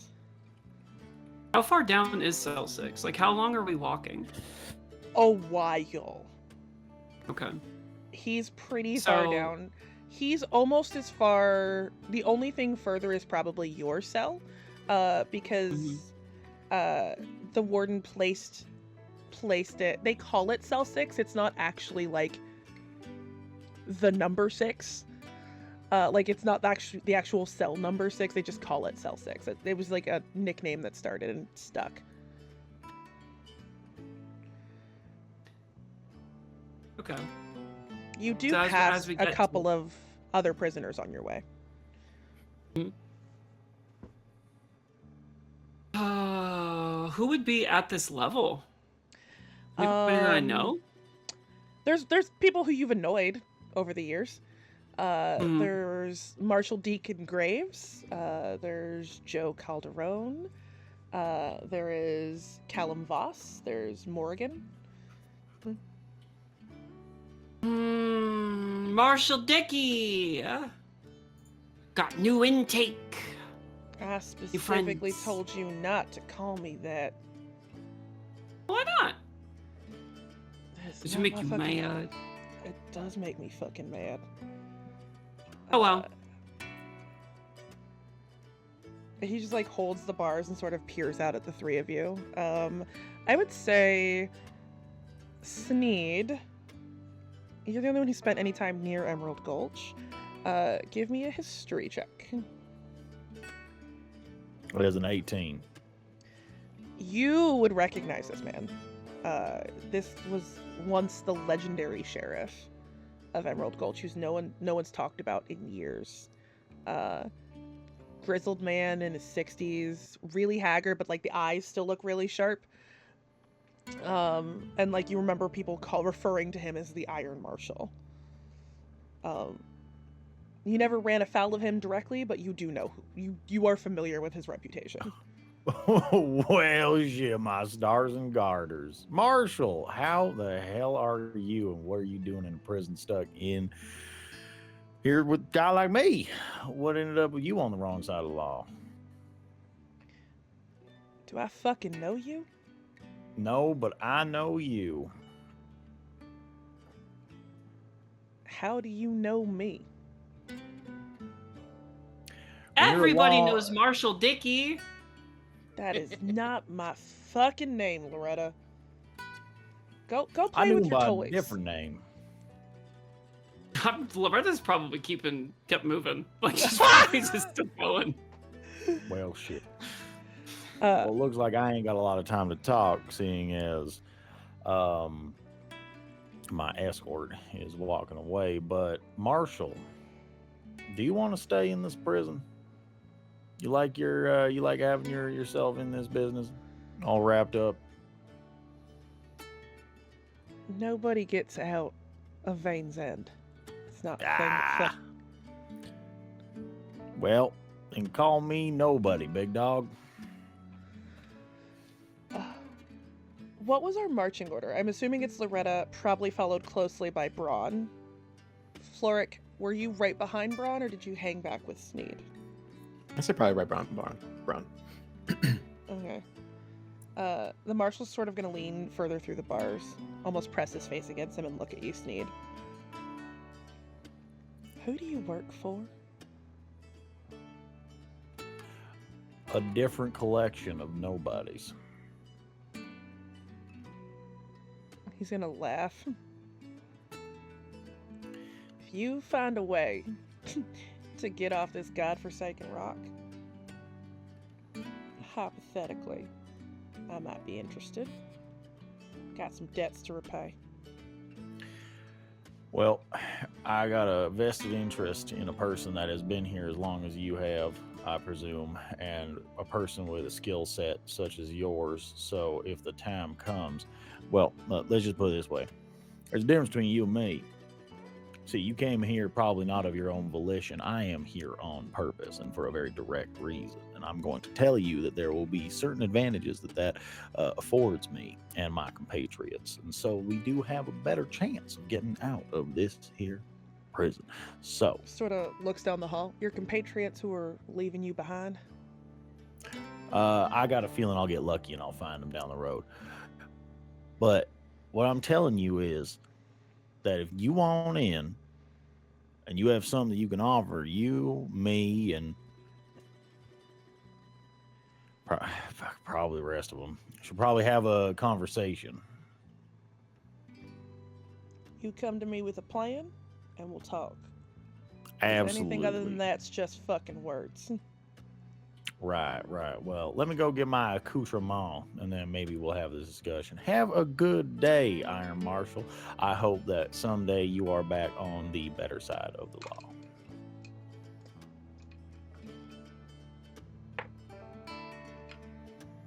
He's gonna take a hard look at you.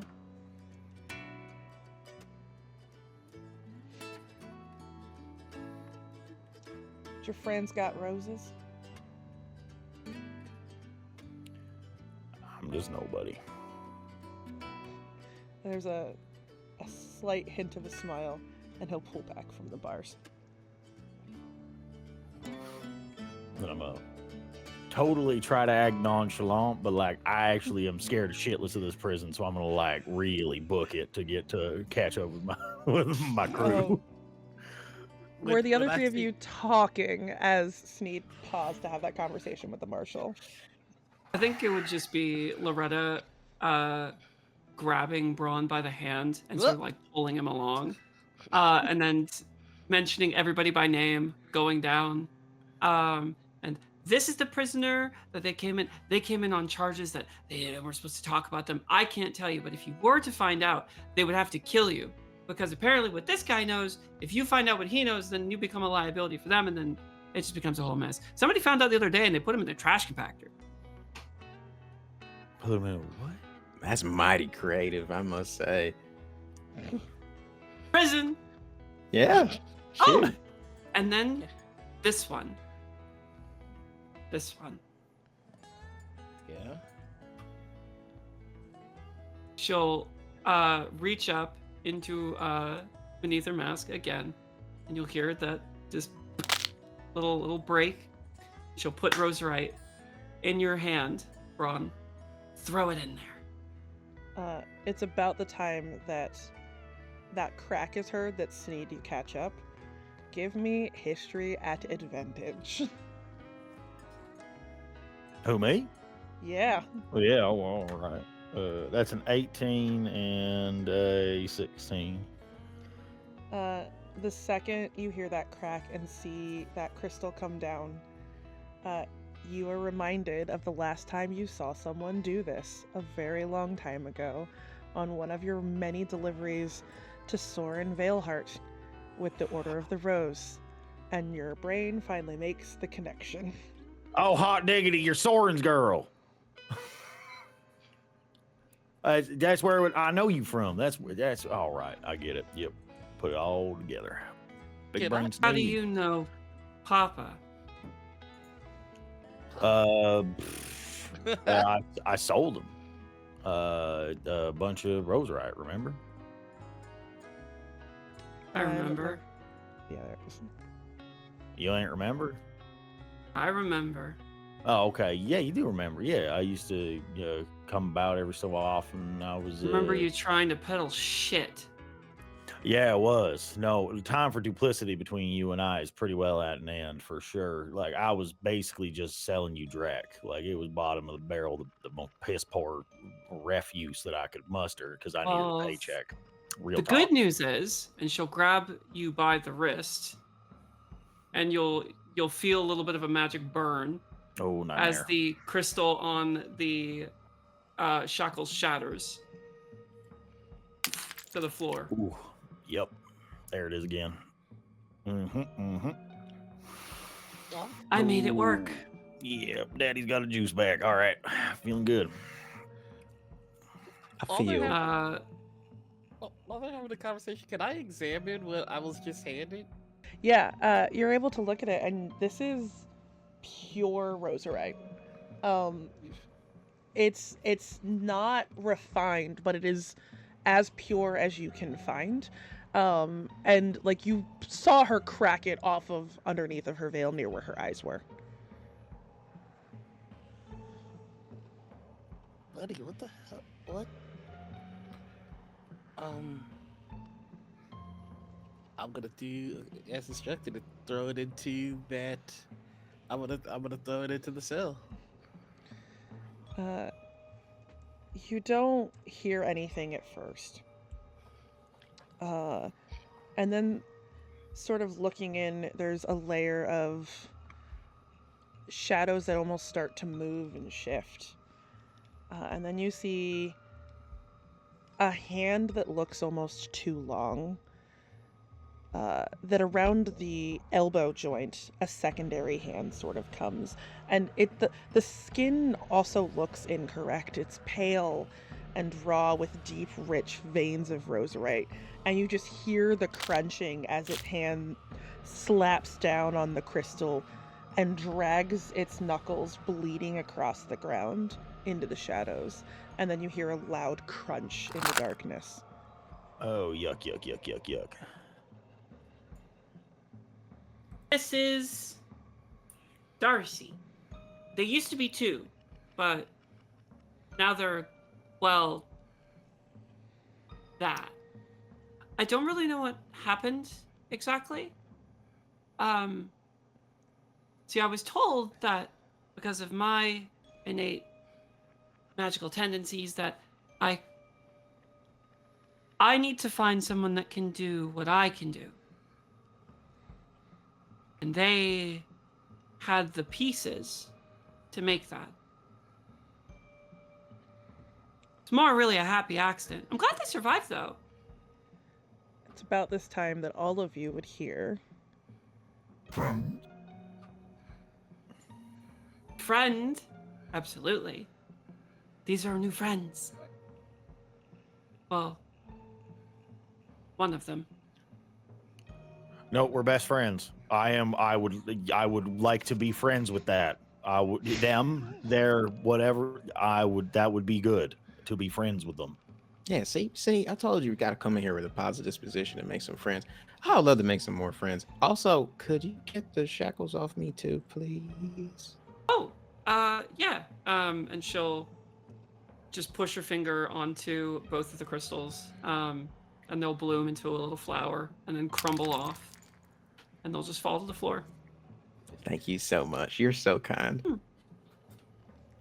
It is annoying that really you have kind. to reseat the crystal, though. Like that, it is the one flaw. But when they're on, they're not coming off unless you want to lose your hand. Or the rest of you. You hear the voice echo from the cell again as it shifts in the shadows. Do you know what I'm most afraid of? No. Wait, what? Buddy, what is that? It's Darcy. Darcy. See? What in the show Tucker flavored business is that? I was told to make me. And I kind of did. That's how I was getting out. Well, that's how I was getting out.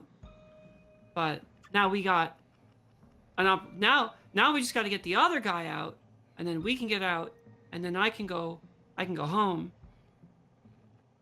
Yeah. I can go home. Yeah.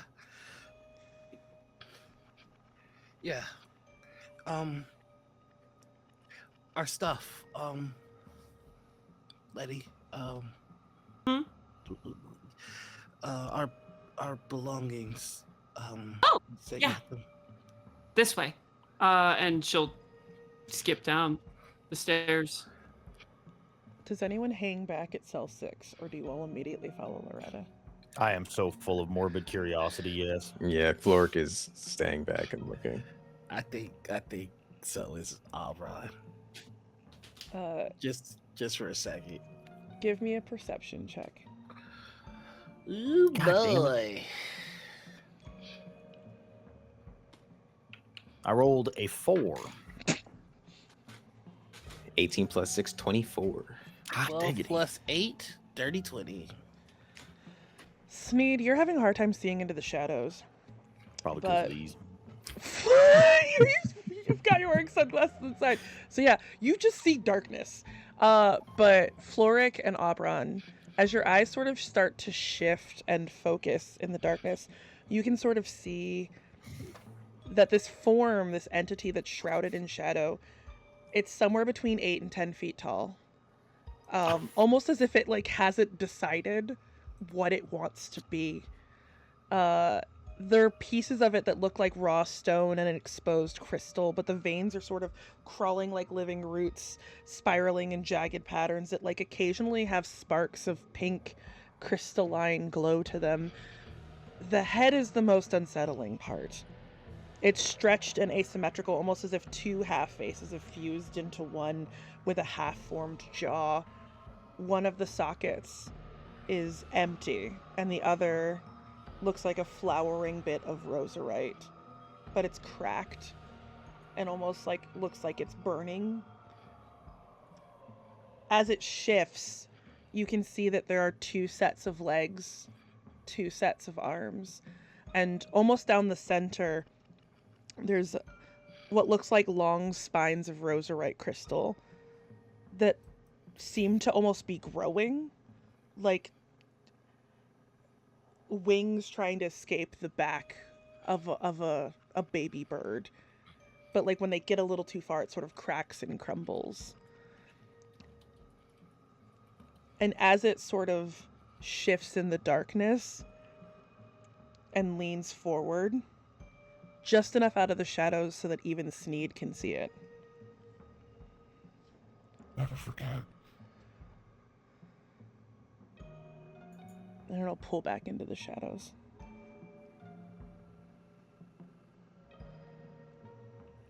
Flo'ryck's gonna turn to Aubron, speechless, with like a very quizzical look,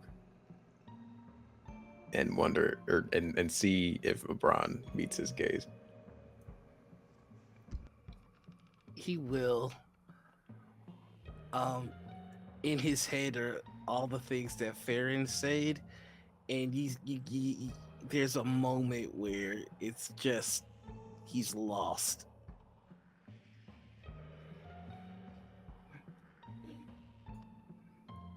Listen, fella, I know this is probably very, very heavy. And he's like, at this point, Flo'ryck is like close to Aubron, like arm around shoulder, walking towards the rest of the group. This might be a little heavy, but what the fuck did we just see in that cell back there? Flo'ryck.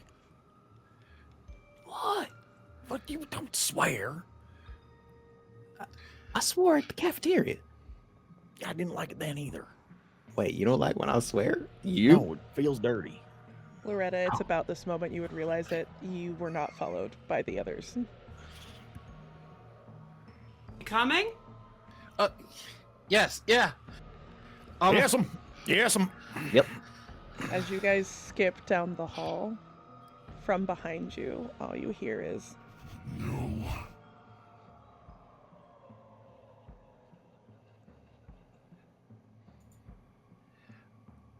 Hey, Letty, earlier I heard you were talking about Papa.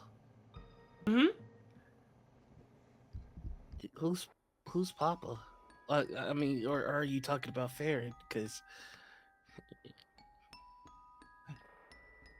right? You forgot me.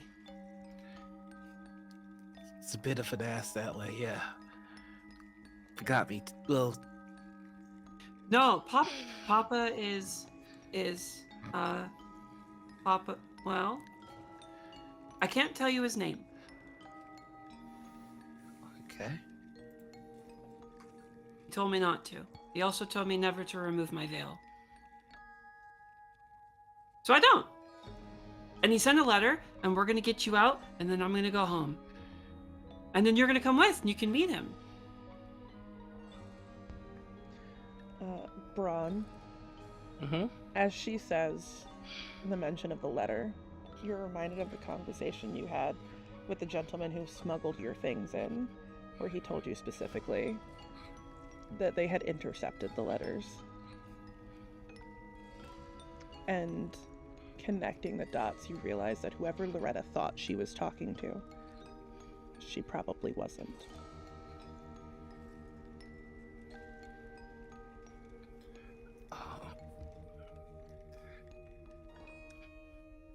Letty,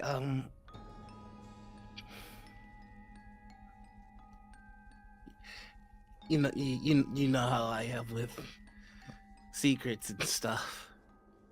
Oh, you're awful at them. Yeah, I've Always have been. Not very good at all. So you can know that I'm telling you the truth when I tell you that I think you are those letters aren't coming from who you think they are.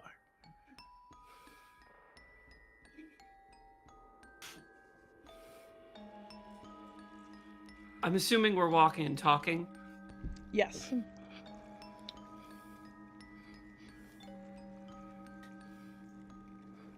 Well, who else would they be from? That's ridiculous. They were being He writes every day. What?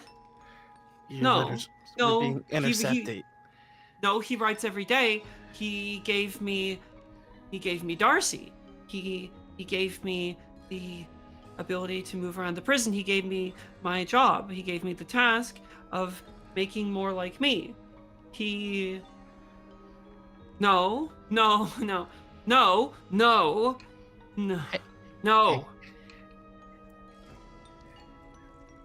As Loretta repeats the word no, the familiarity between the no you heard echoing from the cell and her own voice finally clocks into place.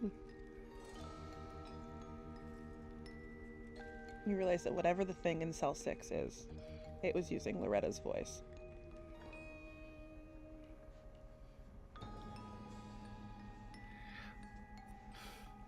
Letty, listen. We're gonna get our stuff. If you could help me out with my bracelets, that would be great as well. And then we're gonna figure this all out together like we used to. And we're gonna get you out of here, you know? Okay. I mean, that was always the plan, right? Yeah. I just... Those letters, they're compromised. I just need you to know that. It's almost, it doesn't even register. Like, she's choosing to ignore it. It does not register. She grabs the wrists, and instead of shattering the roserite in them, will palm her. She'll basically slide her fingers underneath the mechanism and then push up on the needle, and it will just unlatch, and there will be a little shoot of roserite that goes into her hand, and she'll do that on both sides and then put them away and take them off, specifically to not compromise them. I noticed the additional redundancies he put in these. Well planned. Well done. I used a similar mechanism from Whisper. You caught that. We made it together. Oh shit. I made some adjustments. I thought that it might be different enough where you might not. It improves my misfire rate almost by 15%. I'm just glad that you shot the damn thing. Sneed and Flo'ryck, you're walking behind the two of these, and you watch that interaction happen where they pause and Loretta releases the mechanisms from the wrist, and just they're continuing to walking. Occasionally, at one point you saw the two of them holding hands. What are the two of you talking about while you walk behind your two friends? Or friends is probably the wrong word to use. Your two compatriots.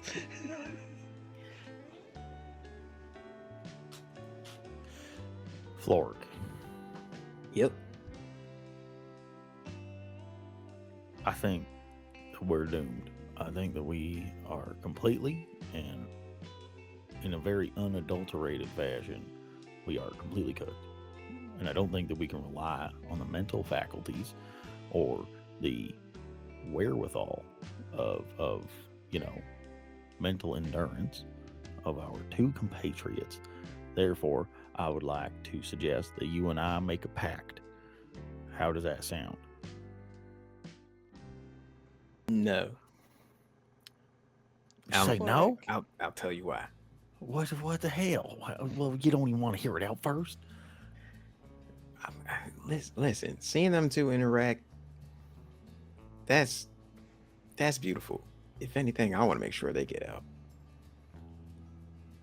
Well, I do too. Don't get me No, wrong. you don't. No, you don't. I'm not wishing them ill. I am just fairly certain that they're lovey-dovey.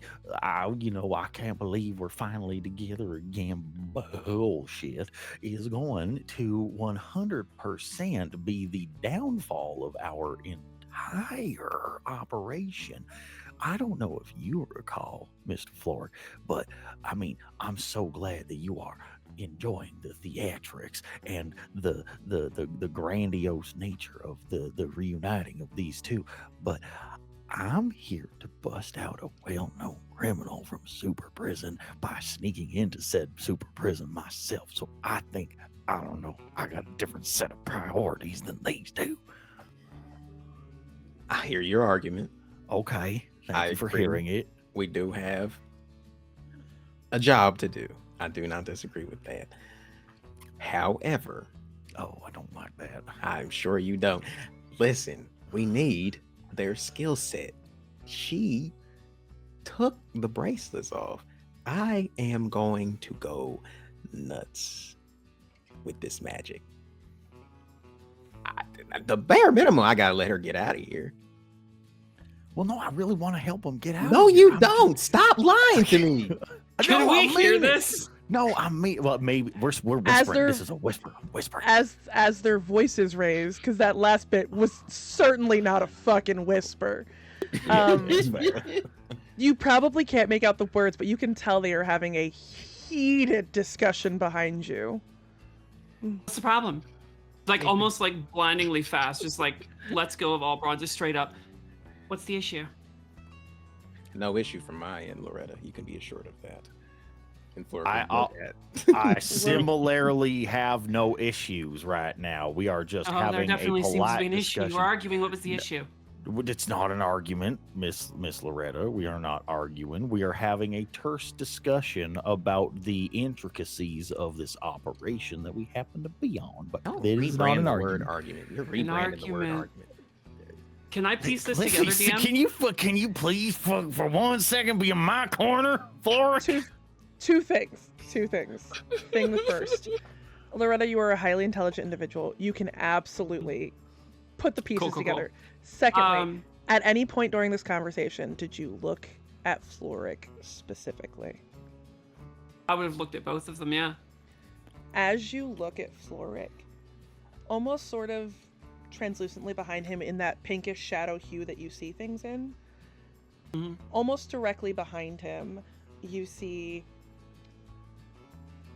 sort of in shadows, almost like an inky purple against the pink, a dapper looking gentleman with dreadlocked hair in like a suit. You can't really make out the details of the suit.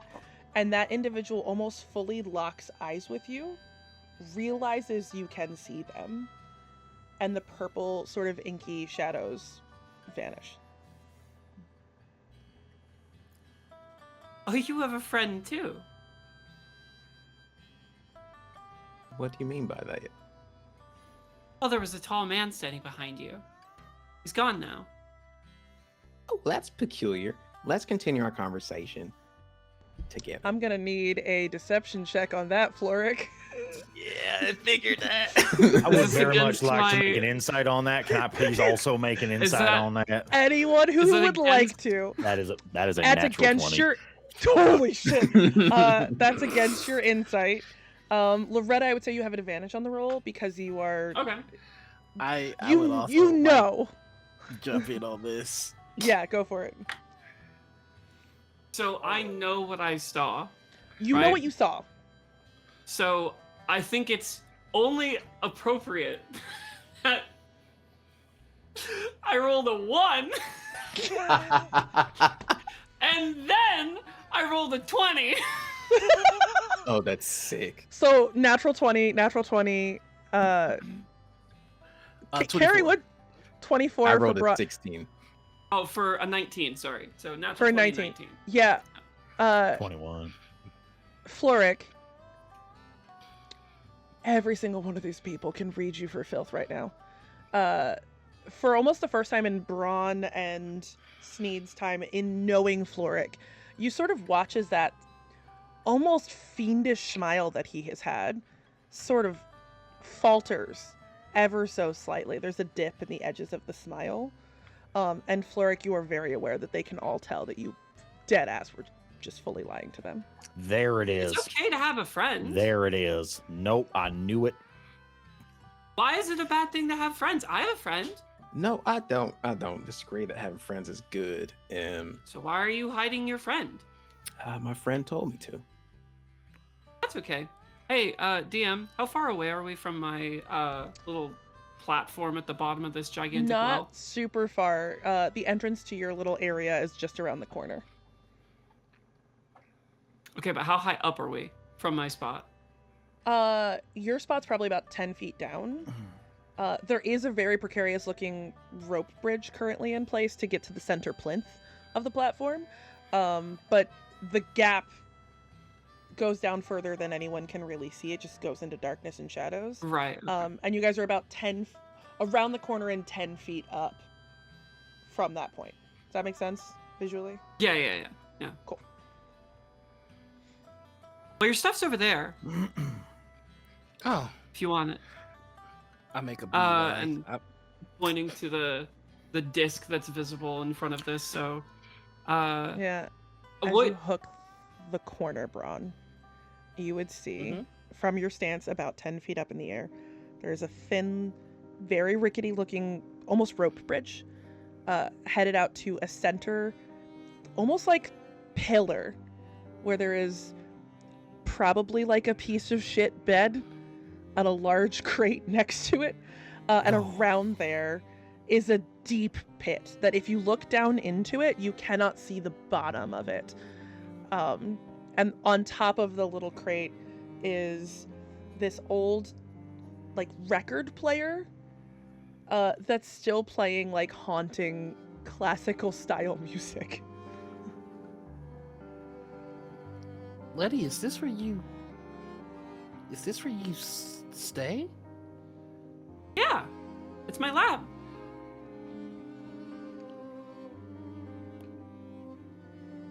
What? No, it's just lonely. I mean, I got all of them. Hello! And she yells up the, up the tunnel. You can hear the voice echoing up the tunnel and the corresponding echo of just, shut the fuck up, Loretta, just echoing down the fucking hall. See? Never alone. Never alone.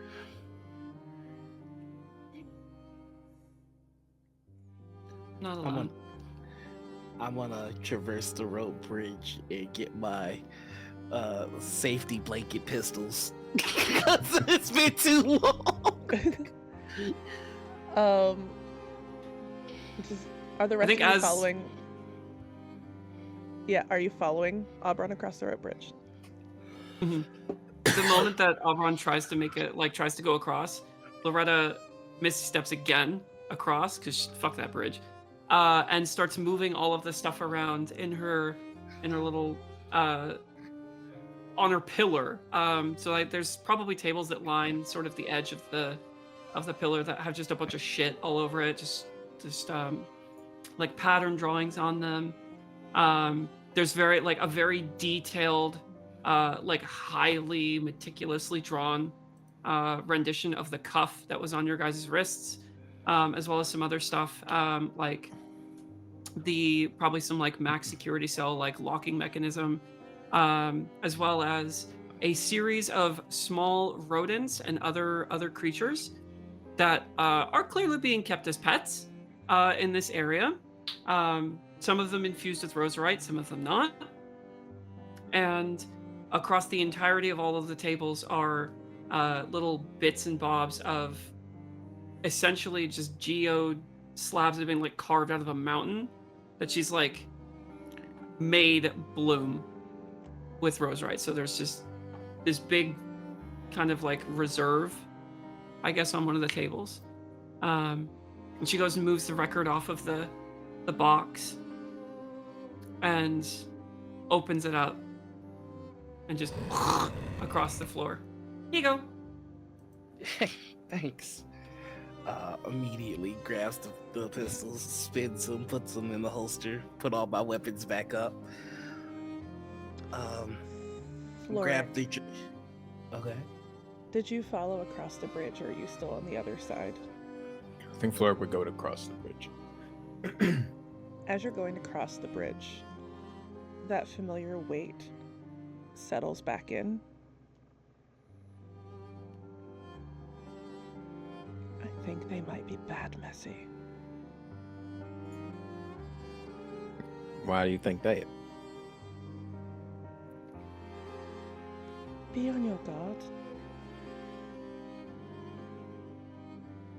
Hey, but why? Can't quite put my finger on it. Are you sure? Have you ever known me to lie to you? I don't know. I haven't figured anything out. I'm just kind of, you know the deal. Just be careful. I don't want to lose my entertainment. Okay. And the pressure will sort of release. And as it does, you sort of cross and you see Loretta sort of spilling out the contents of this crate. The hat falls out of it, the pistols fall out, along with all of the other accoutrement that you guys had tucked into this chest. And as it hits the floor, you guys are gearing all of your stuff up. You guys hear in the distance a bell that Loretta would know fairly well, which is the bell for lights out. Go to your cells. It's time for bed.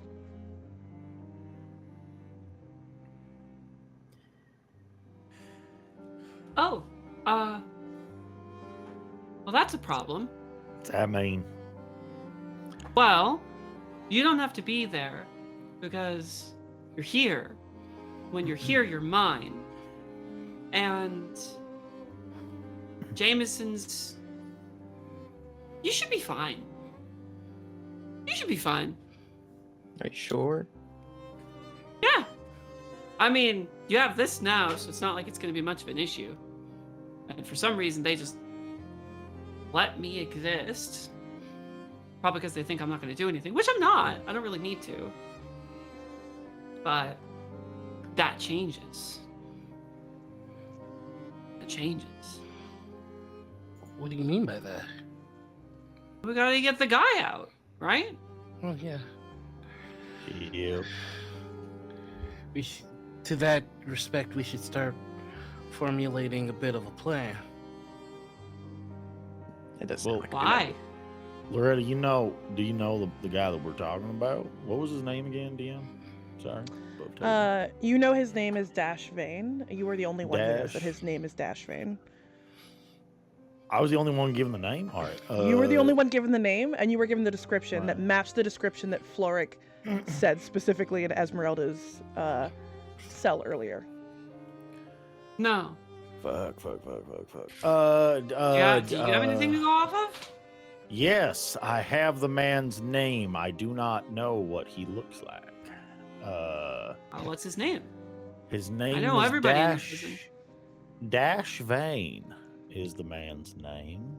As he Dash says the Vane. name, Loretta, you would know him by his code name, which he very loudly flaunts, which is the Red Hand. And you know that he used to work for the cartel. He's loud and arrogant. And the warden warned you not to go near his cell. It's on the far side, even deeper on the other side, because it's like a long hallway. So like yours is off to the left, his is off to the right. And you know him to be like, you saw him when they brought him in. He was like super tethered down, broad-shouldered, muscular guy, ashen skin, covered in scars. And one of his hands was like large and heavily calloused, but it was permanently stained red. Oh, the Red Hand. The Red Hand? Yeah. I was told to never go near him. He's very annoying. I don't really like him. But that's who we gotta get out. That's quite interesting. Even Loretta's not allowed to go see this person. I just told he was off limits. Do you know what Like he everybody did? down here is what? Do you know what he did? No. I don't know what anybody does. Oh, all right. I'm just here. Do you know what he did? Because they Sneed? told me to be here. No, I have no idea what this guy did. Hey, Sneed. Yeah. So we rolling insight then? Yeah. yeah, you are. Oh my god. That is that is a That is a- 19. Mm-hmm. However, oh fuck! Even with bad luck, I'm cooked. All right, I ain't gonna bother. Oh god! Actually, it's not even so fucking important that I beat Mr. fucking Gunslinger over here. I gotta beat Flo'ryck. So I'm gonna use band luck. I'm gonna spend 2 of my sorcery points, and I'm gonna add myself a D4 on this. You got to beat a 21.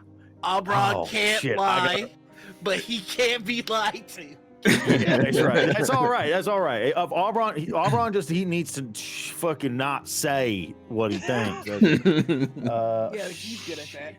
Does meets it beat it? I rolled a 2. Meets it, beats it. Oh, thank fucking No, everything. as in if Flo'ryck you were knows. trying to deceive him, Flo'ryck knows you're lying to him. That's so sucky. That's just shitty. I don't like that. That's a real bummer. I would call that. Yeah. All right.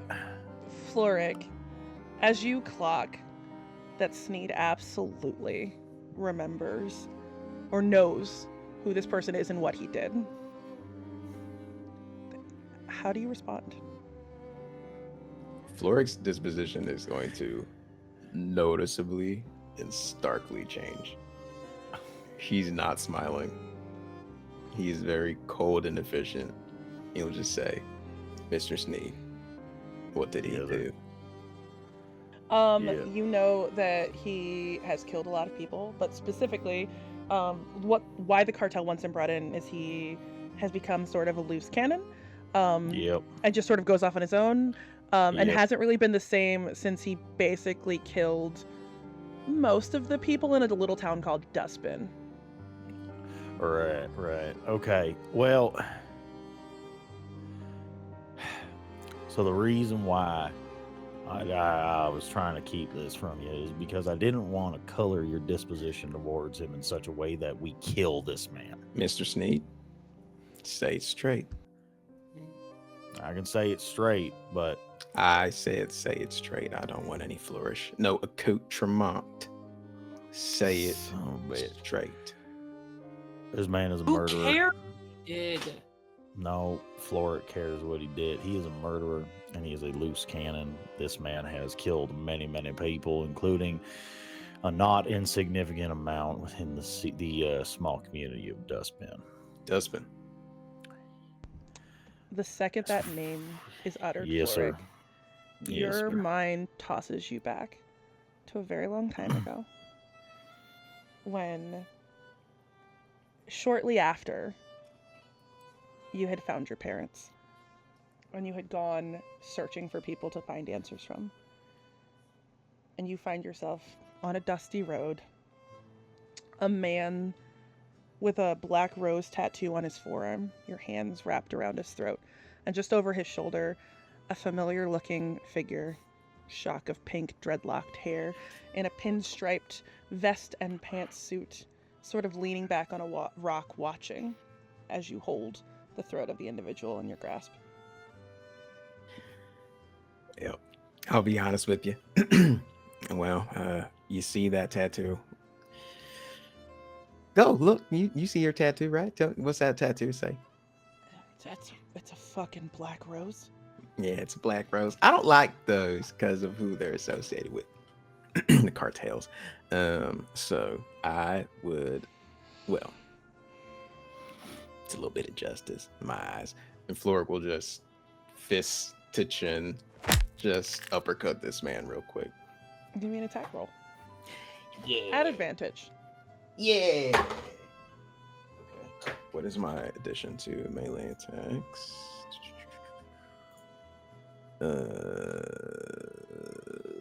Okay. We're looking at 18, 15 plus 3.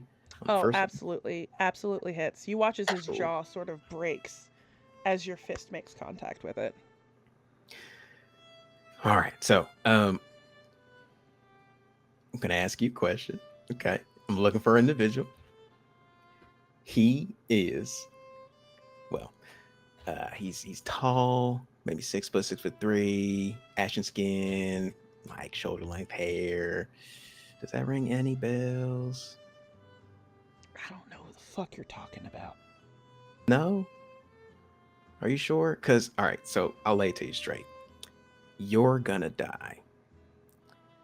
If you tell me what I need to know, I can kill you fast. But if you do know something and you're holding out on me, you're gonna die real slow. Does a 22 hit you? Yes, it does. You feel a knee in your groin, and he scrambles out from your grasp as you relinquish his throat. Oh, you. You're cheeky little one. Alrighty. And Flo'ryck will saunter over, walk over, and sit on this man's back. He has a sword, but he's been using his fists on purpose because he's wanted to have an intimate exchange with this person. But he's sitting on this man's back, kind of like a royal would sit on a throne with the sword into the ground, just kind of resting. And he'll say, now, good move. I'll give you that one. That was shaky. You're not going anywhere, and I'm doing you a courtesy by not, killing you already. I just, listen, looking for information. I'm gonna ask this a second time. Do you know this individual? He spits directly in your face. You are just full of surprises. Okay. Flo'ryck will, like two fingers, like a finger gun, point them at this man's left leg, and he'll shoot off an Eldritch Blast. Go ahead and roll that attack roll. I'm going to use Elven Accuracy to... Because that's necessary. Just for the vibes, just for, what's this, +8? Oh, God, that is a natural 20, +8, 28. Fine. Okay, so max damage roll on top. Hoo-wee. Oh, right. So, it'd be two blasts of Eldritch. Are you about to kill this man with a fucking, like, are you about to vaporize his entire dude's body with one hit? That's what it's looking like. Jesus Christ. Make it slow my ass, fuck. Let's be fair, the second blast, back too far. You have to roll for the second blast. So Okay. only the first one's going to be the crit. So the first one, how is that? Are we doubling damage? What's the situation? It's max, and then you roll on top. Okay. Golly, so that's, or the first blast is doing 18 damage. Okay. And the second one, Second one's an 11 total to hit. 3 + 8. The second one sort of goes wide, but the first one you watch as it sort of hits just above his knee joint and sort of burns almost a gap off, so the bone sort of disintegrates as the leg and limb just sort of vanishes into burnt purple smoke. And as it does, you see from over your shoulder, your familiar friend just sort of lean forward, a twisted smile upon their face. And even though they're far away from you, in your ear, you can hear, "Oh, do it again." Now, my friend, gotta say it's not my best work. It could have been a cleaner shot, but you're not going anywhere. He is screaming, by the way. Calm. I understand it is very painful, okay? I know it's very painful. I have a potion in my sack. I can give you a potion and we can make it stop a little bit. He doesn't respond. Friend, why won't you answer me? And Flo'ryck's just gonna be like grabbing his head and just like shaking it while he's like standing on him, like, calm down. Why are you freaking out? He just What looks at you. Relax. He looks at you. And there's a long pause as he slowly tries to calm himself down. And then he looks down at where his leg was and back up at you. I don't know shit. I'm a low-level guy. I've just been doing this a short while. I don't know shit. So if you're gonna fucking kill me, just be fucking done with it. And he'll spit at you again. You need to stop spit. Are you a llama? This is just honestly very rude of you. Okay. So, all right.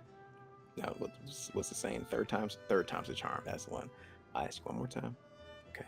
Just to be sure. Just to make sure. Because when you're dead, you're dead. Like, that's it. You know what I mean? You might I might send you to your maker, whoever that may be, if you believe in that stuff. And if you don't, that's it's up to you. But as you're are you monologuing, sure? He goes to reach for the gun on his hip and slowly starts to pull it up. Flo'ryck is gonna take the blade that is in the ground and just swipe to smack that out the way. Give me an attack roll. Absolutely. What's this? Oh yeah, that's a 15 + 3. 18. You watch as it catches in his wrist and cleanly severs it, and he starts screaming again. Friend, calm down. Goodness gracious, you're just screaming a whole lot. This could be way smoother. All right. I take it as a no. You don't know anything. You went to pull your pistol. Now you don't have a hand. See what your consequences of your actions. Shouldn't try to shoot me. Just fucking end it. I'm not telling you fucking anything. All right. Well, I said it was going to be fast, and you're losing a lot of blood. So, no, I guess it is still slow. But I'll do you courtesy, and we'll end it quick. Damn shame, though. But, all right. And he'll just take his fingers again. Yeah, just put him, like, towards this guy's, like, spine. And he'll just hold his fingers there and just be like, are you sure? There is no response. All right, fine. Flo'ryck will get up and he'll walk away like 5 feet. Then he'll turn around and he'll shoot the Eldritch Blast anyway. The screams are what rock you back into the present, staring at Sneed.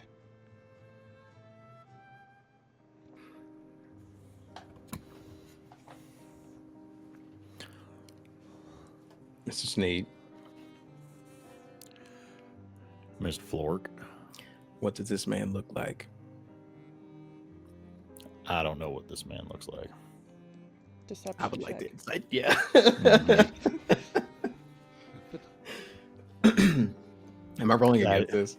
Yes. Okay. With insight? Yes. That is a 27.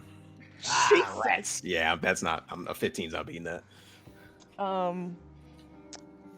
He seems to be telling you the truth. But you did just hear him say the name Dustbin. Okay. And do you know this man's part of the cartel? I do not know. Do I need to say it? Yeah, we already know. Oh That is a my natural goodness. 20. That is a natural 20. Oh no! Are either of you doing anything? The other two of you doing anything in this moment? I think during all of this, the moment that Sneed is like, I don't know what it looks like. He's got a red hand, I can tell you that much. And I am interwoven. mostly asking above table Rin because I know mechanically there are things you could do should you want to. Oh. Right. Hey, Whitney. I rolled a 17. I think. Okay. So if you want to cut to that, then sure. It's up to you. I'm not telling you what to do, but I'm reminding you that you do have mechanics that you can play with. Do it. That's I think what I'm gonna do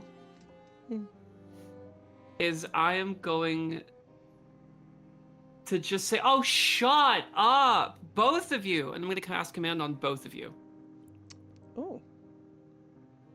Looking for any fucking reason to shut his fucking mouth in this instance and not have to talk. I just relent.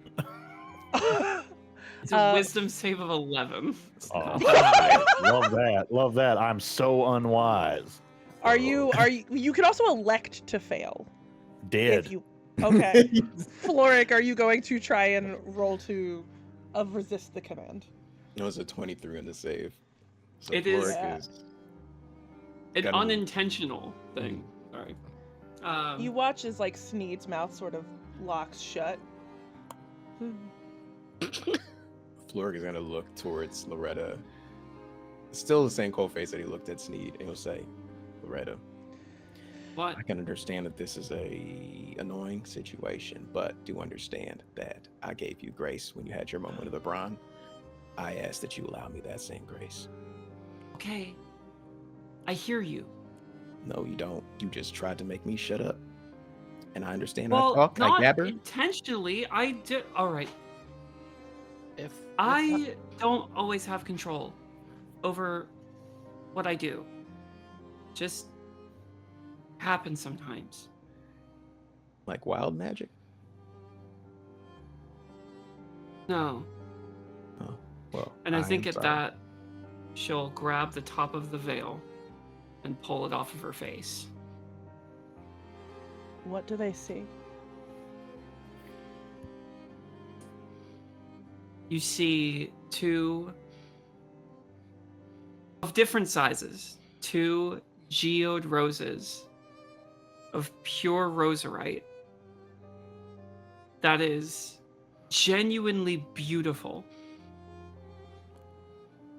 sprouting from her eyes and where they used to be, with little bits of pinkish ichor just pooling underneath. I don't have control all the time.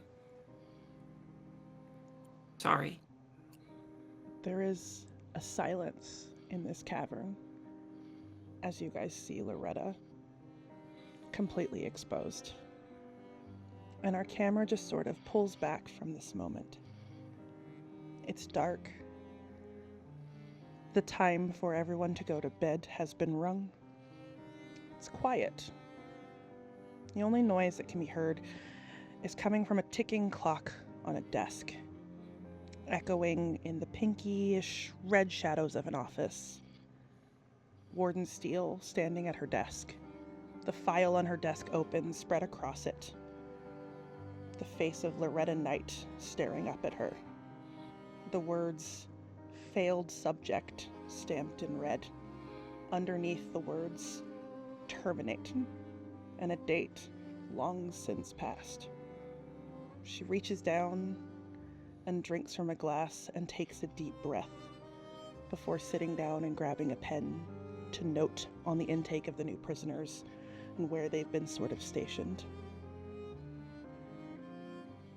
And there's a loud rumble that even you guys down deep in Loretta's cell can feel, and an echoing, familiar roar that you are all now very familiar with. And in her office, the warden notices the rumbles first in her ripples of wine and flips to the back of the file. It says Cell 6 in big letters, and underneath, Delta must never be informed of the relationship to the subjects. Proceed with caution, but let the experiment play out and report back. And that is where we will end our episode. We will see you guys next time for episode 2. Thanks for watching. Hooray! Bye! Bye.